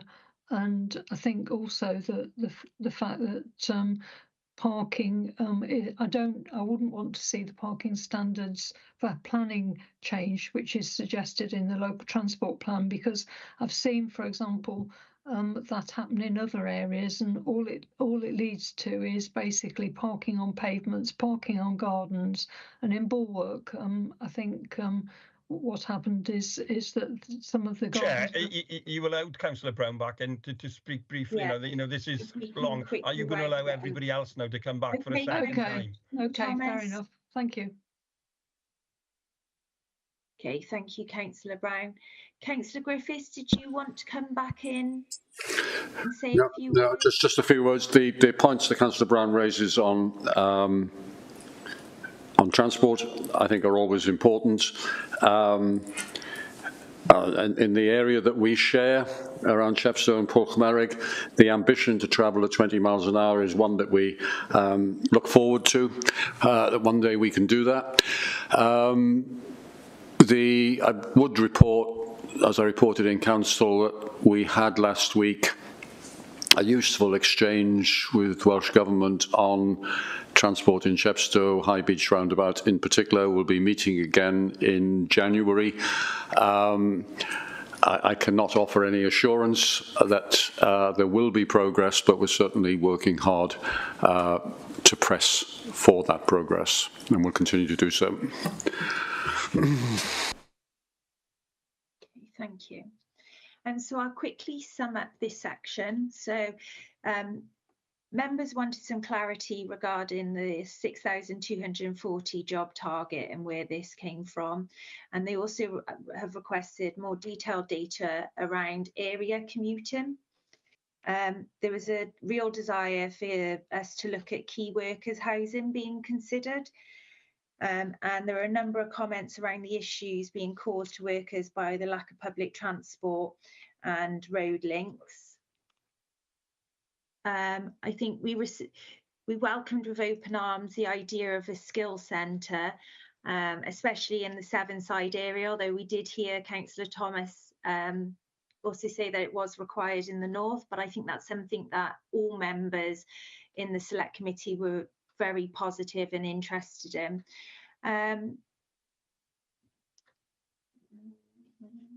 There were some comments around the link road off the A48 onto the M48. That would also help encourage people to be able to easily access the county.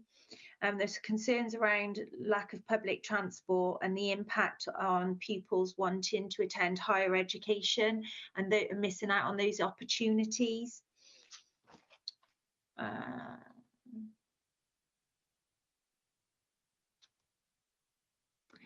There were some comments made with regards to supporting our town centres, and we spoke about how town councils it's imperative that they're involved in this and and we help and support independent retailers.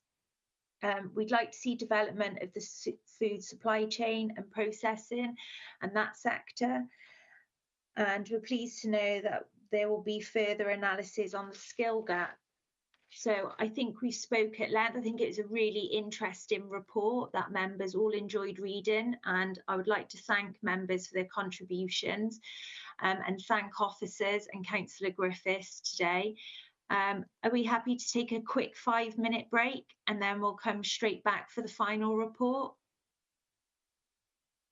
Yeah, okay. Fine, thanks. Thank you, James. Thank you, Hannah.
Hi, Councillor Maybe.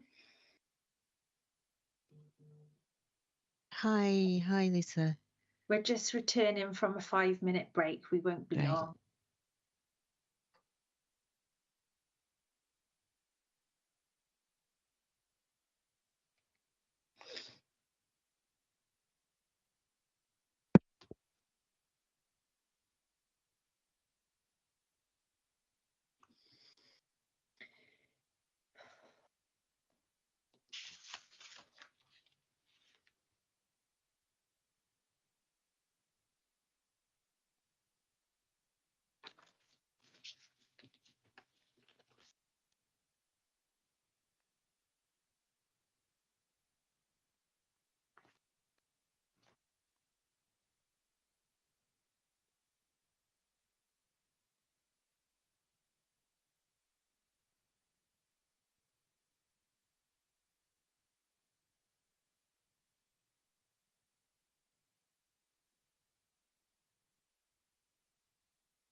Okay.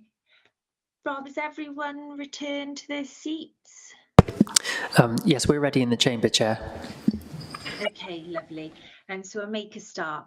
So now we're going to look at the community improvement team update. I think Nigel Leeworthy and Catra Maybe, the cabinet member, are here to present this and talk to us about what the work that the team do. So over to you. Thank you, Chair. I'll just do a very brief introduction and hand over to Nigel, if that's okay with you. Excuse me, I've got a bit of a cough.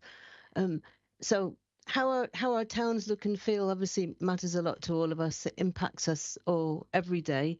There are many aspects to this, of course, and the report being presented here today is just one aspect, specifically to provide an update on the community improvement team. For background, a proposal to disband the team was put forward in budget proposals last year, but it was rejected by council and funding was secured to maintain the function. And this report basically explains the background to the team and updates on progress for 2023. So that's really all I want to say. I'd like to hand over to Nigel Leeworthy, Commercial and Operations Manager for Neighbourhood Services. Thank you.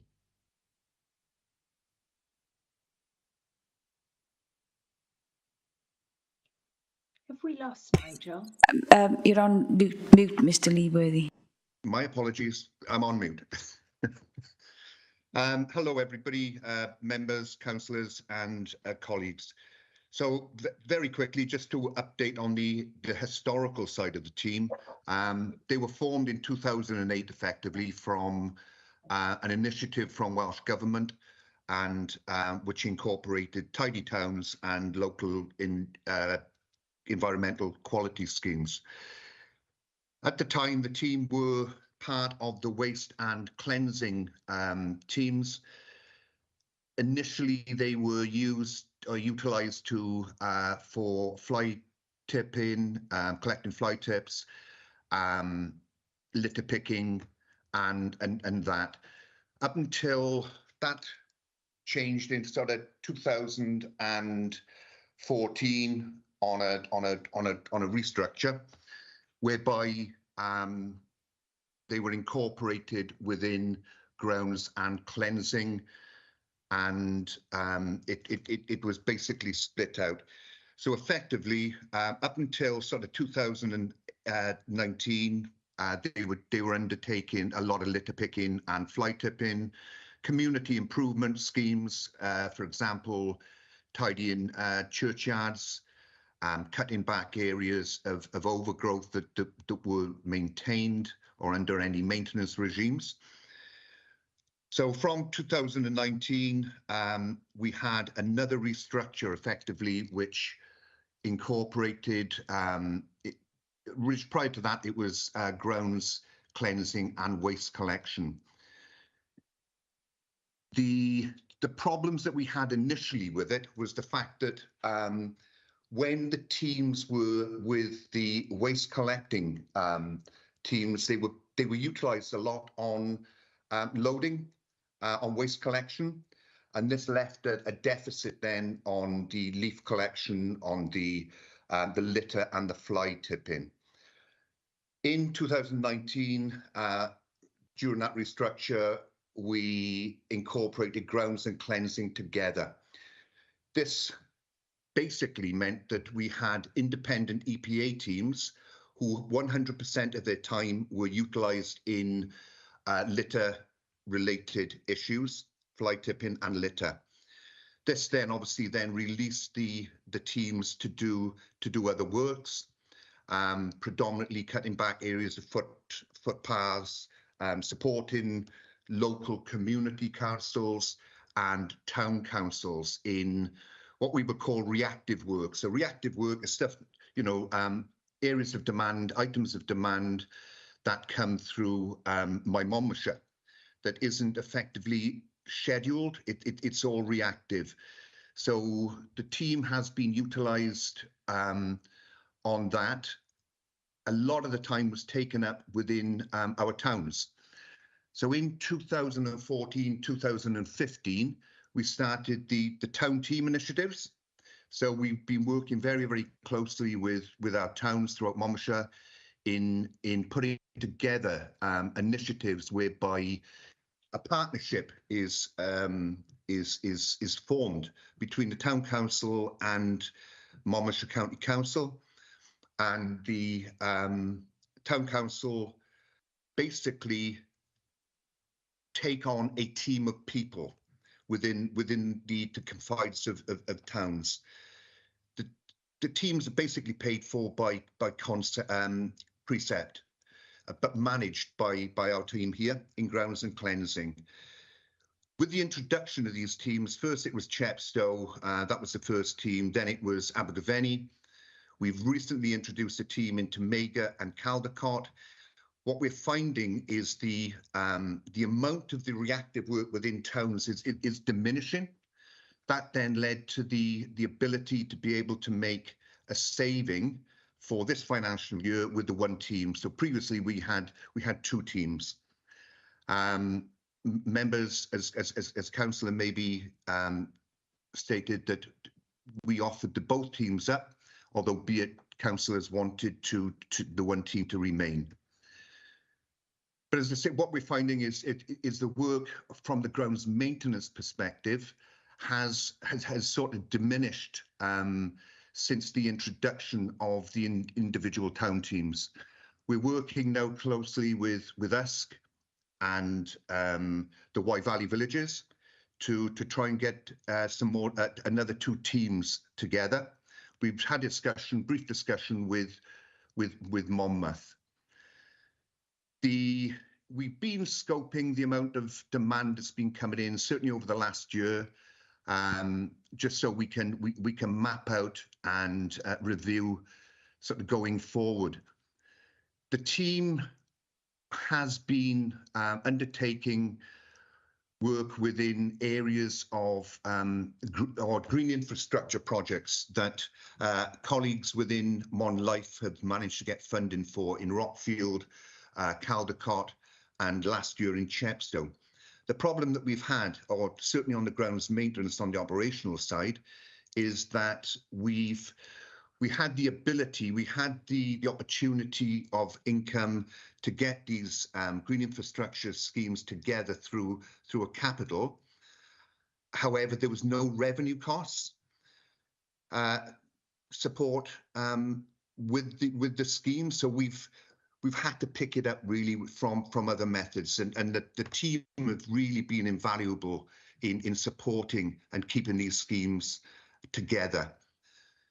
We've recently now managed to obtain funding to create a green infrastructure projects team, which is basically in line with or in partnership with Monlife. And again, this has enabled our 2 apprentices to go into a team to maintain these areas that the community improvement team that used to maintain. So again, that work has diminished.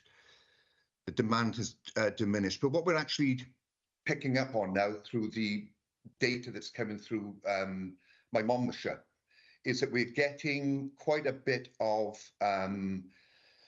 demand for highways related work. So for example, the teams are cutting back footpaths. They were in Usk from us down to Garden Centre last week, edging back footways. However, there are areas of Tarmac Adam to be done. So these areas are then having to be reverted back to highways. So it may well be that going forward, we look at a hybrid team that can actually cover some of this highways work. Obviously, you know, the stuff that's going back to highways is giving them further demand, and you know, like most areas in operations, you know, resources are diminishing. The team are also now, which has been a massive task to us this year, which is the use of glyphosate. So within the climate change action plan, one of our actions was to reduce or diminish completely, you know, stop using glyphosate on our hard surfaces. The task was previously levied with our highways team. It came over to grounds and cleansing this financial year, giving us the ability to try and look for other methods of controlling vegetation on hard surfaces. So the team have been very much involved in that. So they're looking at new methods of removing of the vegetation. We're looking at timings, how long it's taken on certain jobs. This work then will then be passed back to our grounds maintenance teams once we can establish, you know, a solid way forward to enable us to do that. The team at the minute are in Little Mill, Langibby last couple of days. They're working around our villages, removing vegetation, but they're doing it in partner with our small mechanical sweeper. So they're moving the vegetation, and the sweeper is then coming through the following day, removing that vegetation and any further accumulated leaf debris. And we will be working now round our villages in doing that. They do take on, you know, other work, siding footways. There's, sorry, excuse me, allotments. They've just finished a project in Mega, whereby they've been involved in allotments clearances. So there are a number of overgrown allotments within areas in Mega that they've cleared out and prepared, ready for members of the public to take on board. They undertake support to our villages in blooms. So it's Mathen. They've supported Usk in bloom, because obviously Usk at the moment have not got the town team, although be it that is now becoming quite challenging. Usk Show, they put a lot of time into supporting the council in preparing our exhibit in Usk Show. They install litter bins throughout the county. They install dog bins throughout the county, along with other tasks. That really is an overview of what we do. So be glad to take any questions.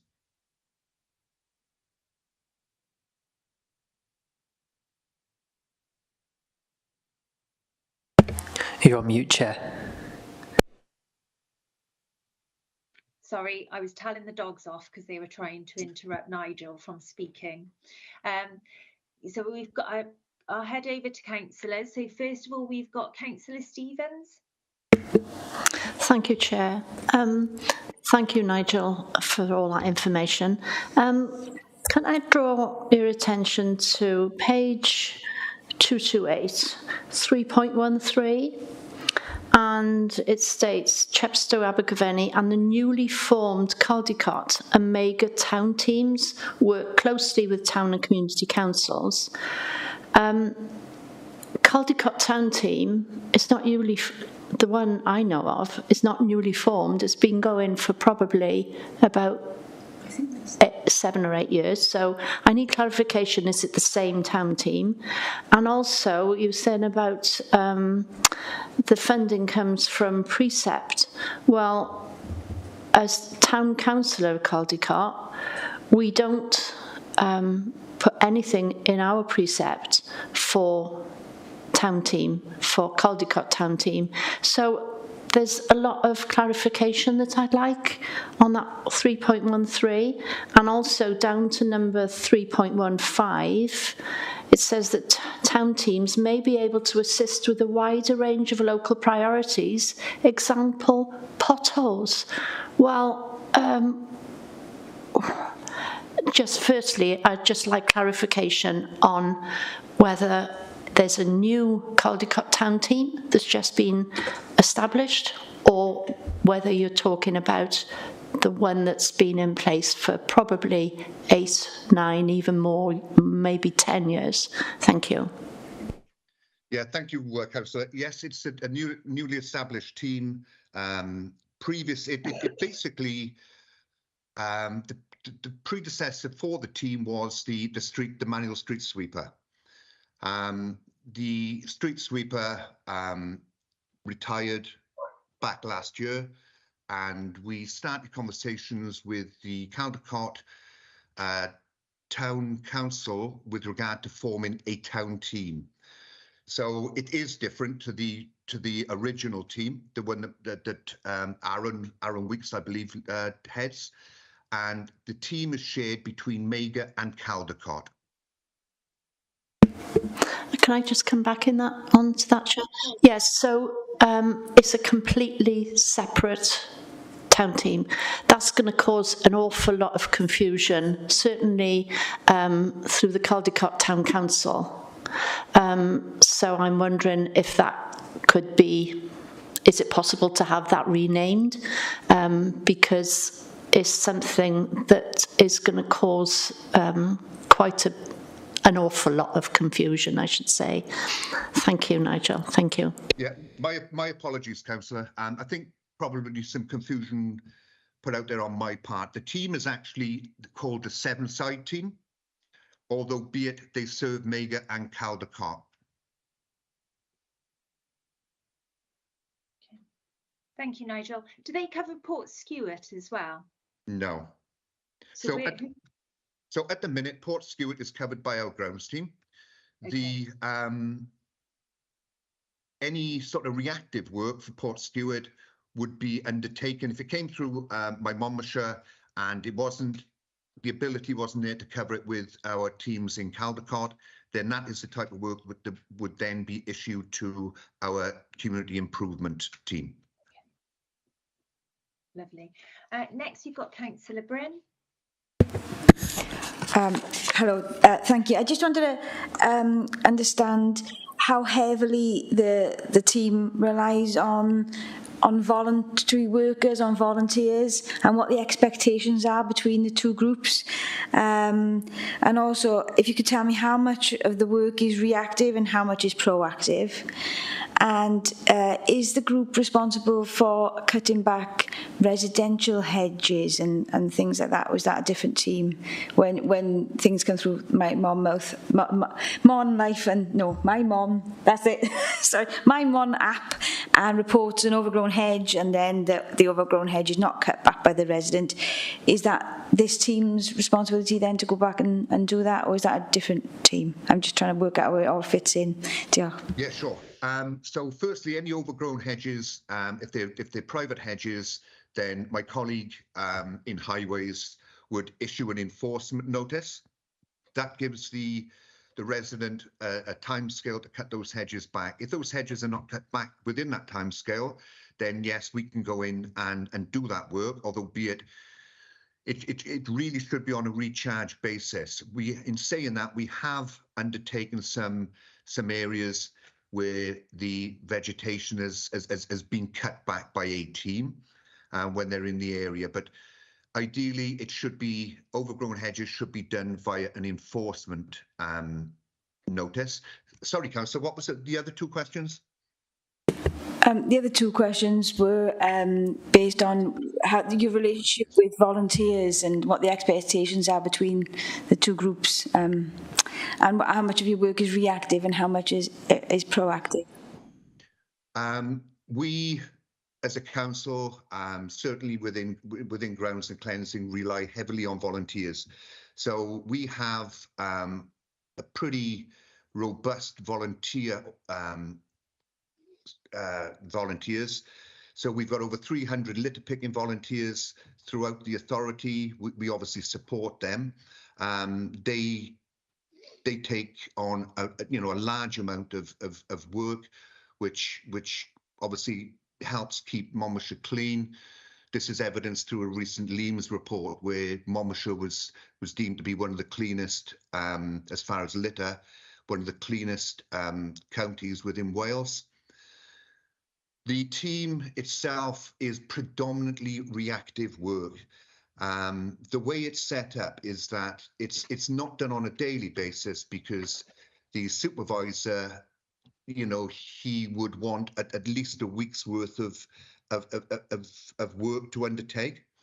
So we schedule that work, that reactive work for the team. That is then given to the supervisor, who then undertakes to carry out the work, and he manages each individual job.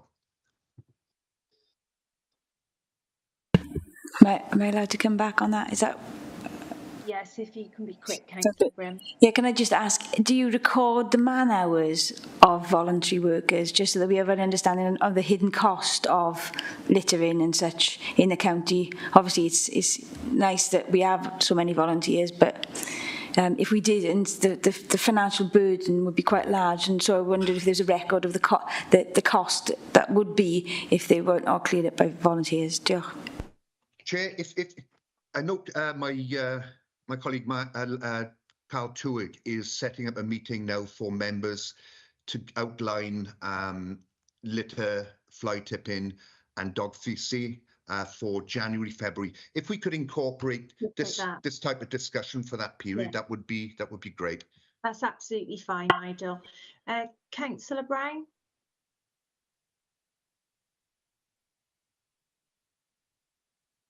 Okay, we'll go to Councillor Thomas.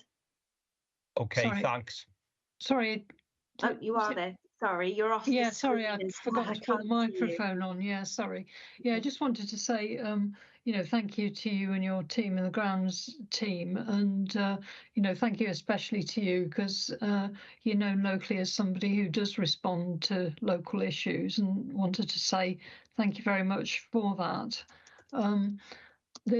I just wondered with regard to the street, you said yours is mainly reactive. Presumably the street sweeping has got a certain schedule through highways in any event, presumably for footpaths and also for roads. Do you coordinate any of the reactive work in relation to sweeping up sort of leaves at the same time as blocked drains? Because often there's leaves and stuff on the top of blocked drains, so they need in some senses to be coordinated, because obviously you need to remove the top layer before you can actually do any drainage work. And I just wondered how that was coordinated. And you mentioned about hedges. I mean, obviously one of the problems is that hedges can affect highways, and you know, if they're not cut by private landowners, you know, then that can cause a problem. Have we ever charged anybody back if they haven't followed an enforcement notice? There's a few questions there. Thank you. Okay, so going back to the first question, going back, 2013, stroke 14, we lost a sweeper through mandate. So we originally had 5 mini sweepers, 1 in each town, and 1 that covered the villages. The village sweeper was taken out, and the operator, through mandate. Following a restructure back in 2014, cleansing used to have 2 large sweepers. They were taken from us, so we now have no large sweepers. These are now under highway remit. It is demanding for us, and you know, from a team perspective, it would be good to have certainly a large sweeper back within the team. Going back to your second question with regard to drains, this function is now taken on by highways. So what we call the gully emptying, they have gully emptiers which take out the debris from within drains. Going back 2 years, highways secured funding for an additional sweeper. That sweeper goes around the bus routes, and that is then followed by the gully emptier. So yes, there is something in place to undertake the sweeping before the gully emptying, although it is a highways function. So just to come back, if I can, Chair, how many sweepers did you have before, and how many have you got now for the reactive team? Sweepers are used, the mechanical sweepers are used for both reactive and scheduled work. We previously had 5 small mechanical sweepers. We now have 3, and we used to have 2 large mechanical sweepers. We now have none. They were transferred over to highways. Okay, thank you. Okay, thank you. Councillor Thomas.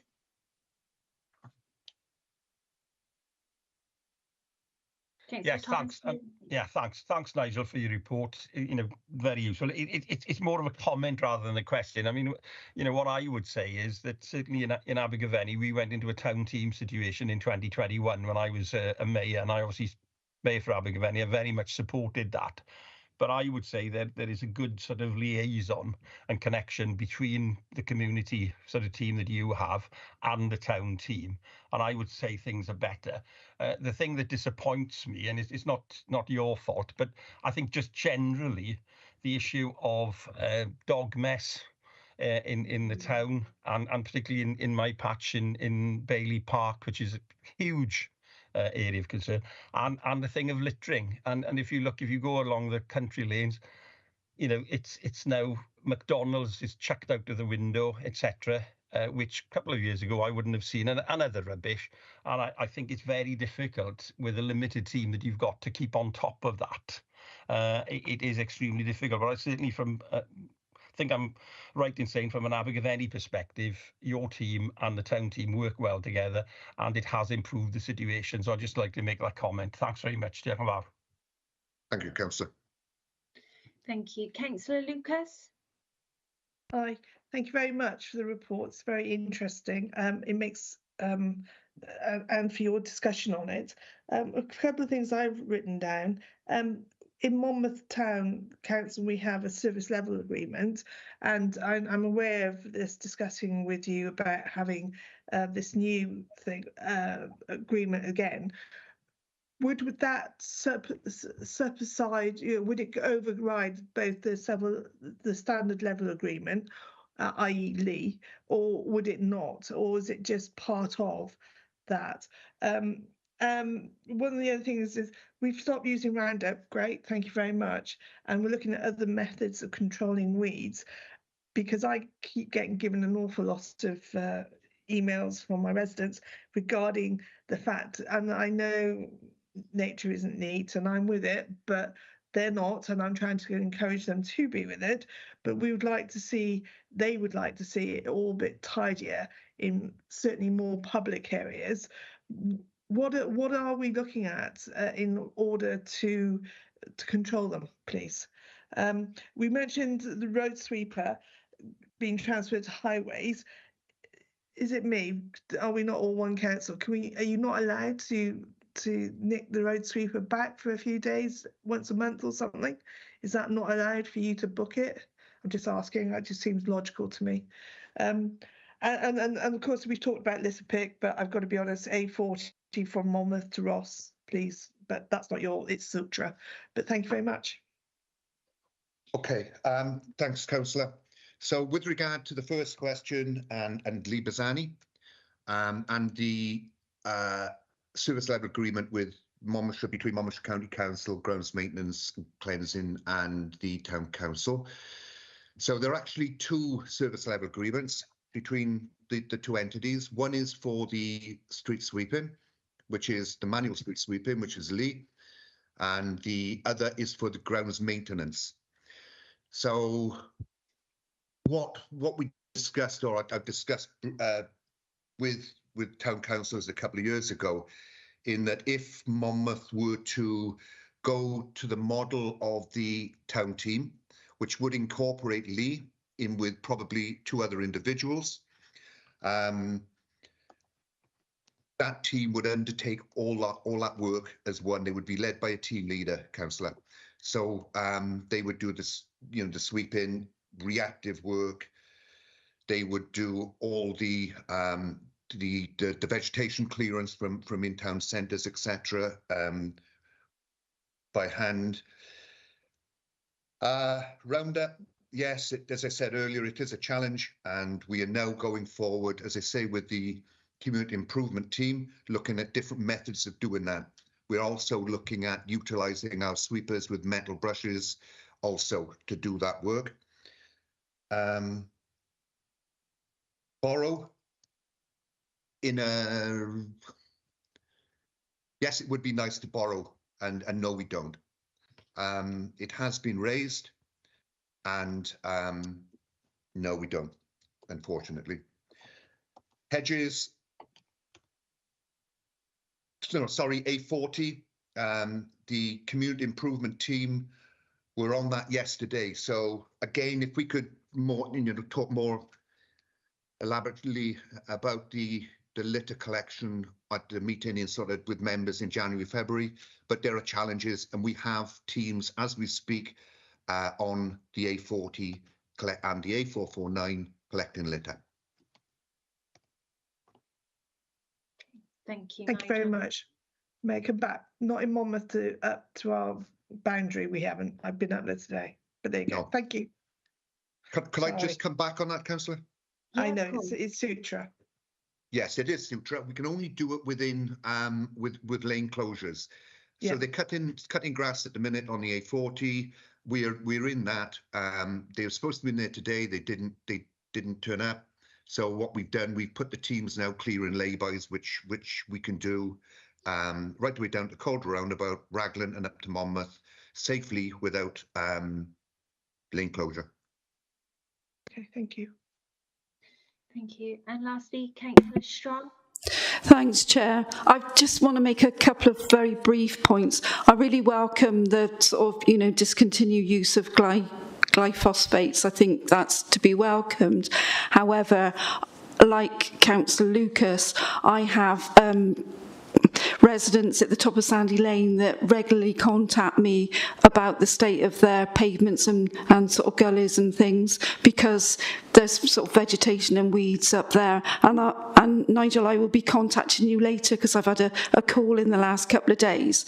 So it would be really great to have some feedback about how, what the state of play is with alternative methods of weed removal. I'd really appreciate that. The other thing is, in the report, it mentions the town team's sort of getting to grips with potholes. So I'd quite like to know a bit more about that, because that too, for all of us local elected councillors, is a biggie too. I obviously from County Cork, and there have been, and I don't know what the situation, because I don't sit on the town council, what the situation is between the town council and yourself and your team, but I think we need something more joined up with regards to litter, especially when there's sort of main events on, i.e. when, you know, Noel Gallagher and the rest of them came to the castle, and the sort of litter that was left behind. And actually after a couple of events very recently, there were comments on the community page about the litter and debris that was left behind. So thanks for that. Okay. Gosh. So on the last question, with regard to events in Caldecott Castle, the events organiser, a pretty proactive councillor in actually, they've actually put teams out collecting litter. Nigel, it wasn't actually in the castle, it was actually the debris in the town centre. So all the people, I have to say, because I don't want them getting sort of slated, because they went over and beyond what was required of them. They went all up and down Church Road and actually put a lot of time and energy into cleaning up that bit. It was the debris in the town centre. Yeah, my apologies. So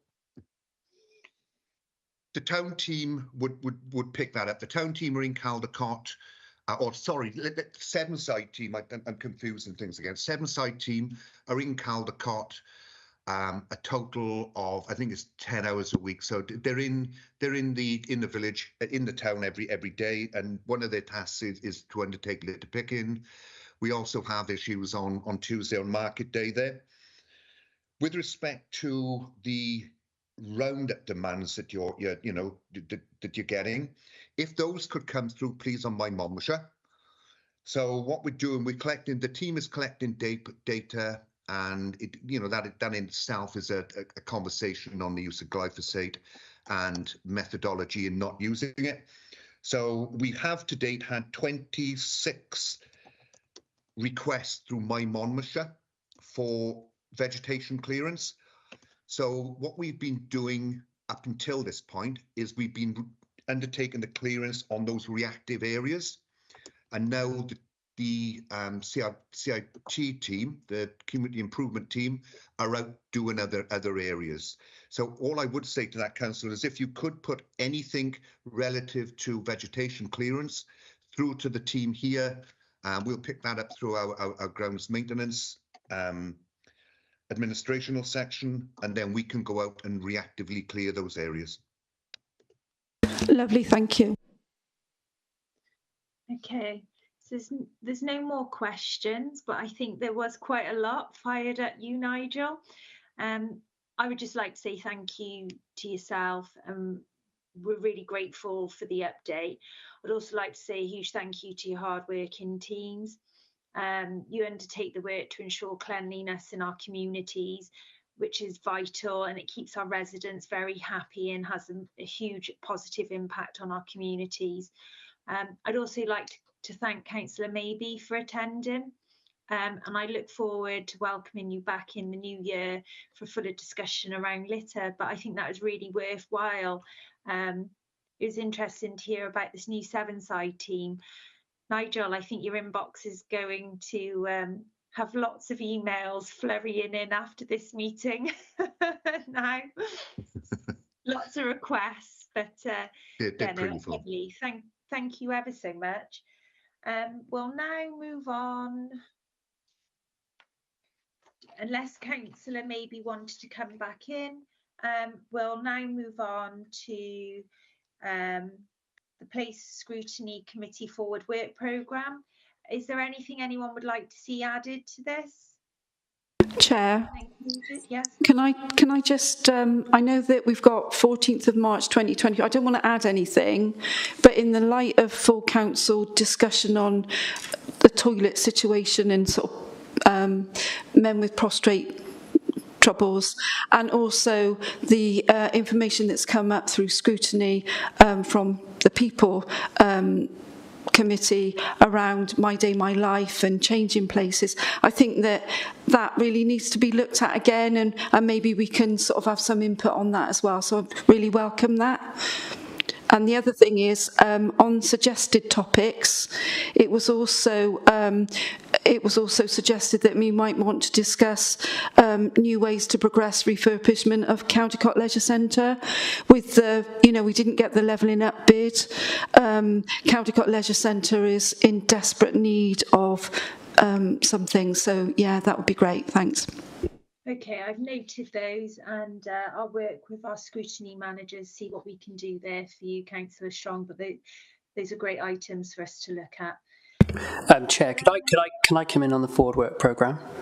Yes, of course. Just because it's particularly useful while everyone's here. I've just had messages during this meeting that the special that we had scheduled for 11th of January for the EV strategy and the climate and nature emergency strategy, those have to be pushed back to later than that, but still to go to Cabinet on the 10th of April. So I've been checking as to whether any other items between those two dates can move around, and they can't really.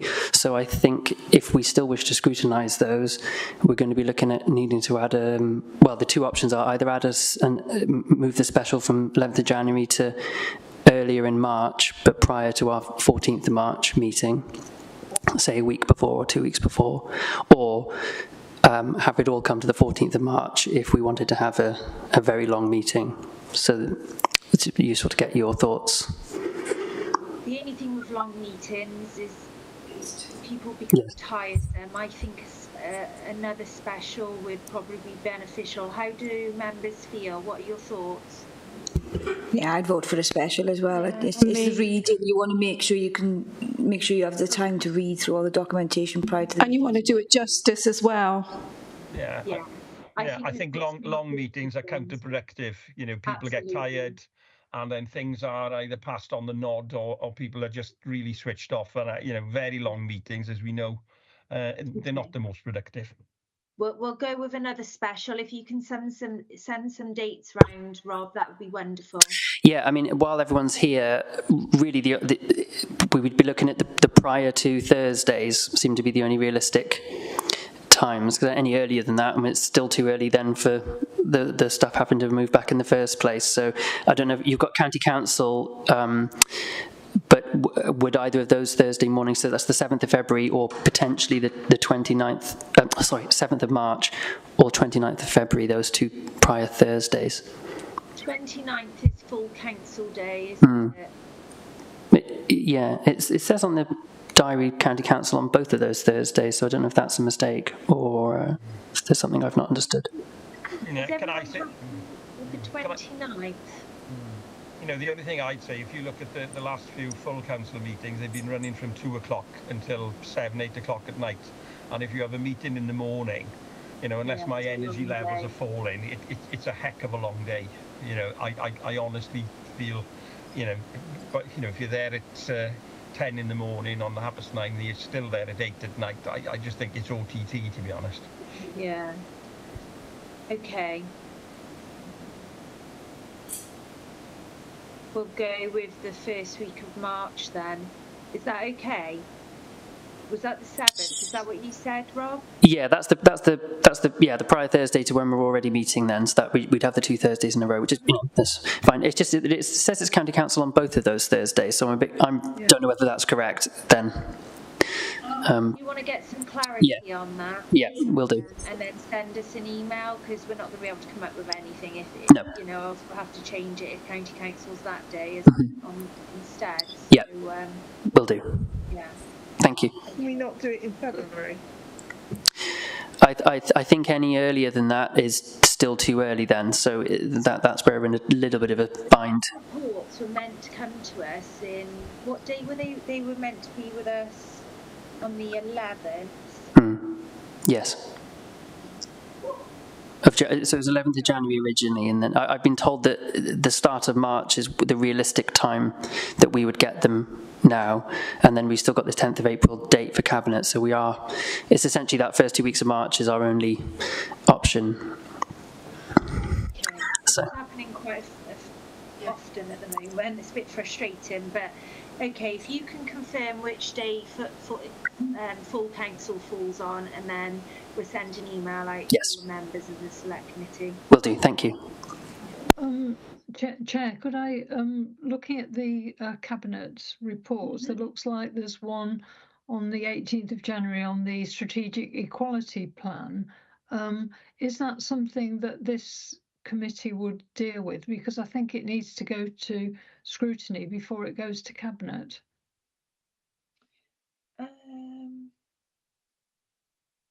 18th of January is down as a county full council. Is it? In my diary. Yeah, 18th of January is full council. You're right. So why is it going to full council and not going to scrutiny? Rob, can you ask that question and have a look into that for me? Yes, I think it should go to council until it's been scrutinised. Because this is starting to happen all the time, and it's basically it's overriding the scrutiny function. I believe that either has been or is going to be, but I'd have to double check. I'm afraid I'm having a mental block at the moment. Okay. But Can you just come back to us on yes, I'll check. Yeah, if it's for our committee, then maybe we could have it on the 11th of January anyway, because that's when the electric vehicle charging thing's going off, isn't it?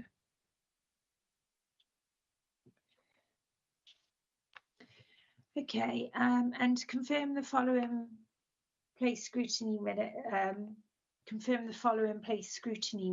minutes. So you've got the ordinary meeting dated 28th of September. Is everybody happy with those minutes?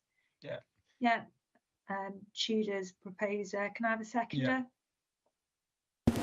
Yeah, I'll second. Thank you. And the 23rd of October.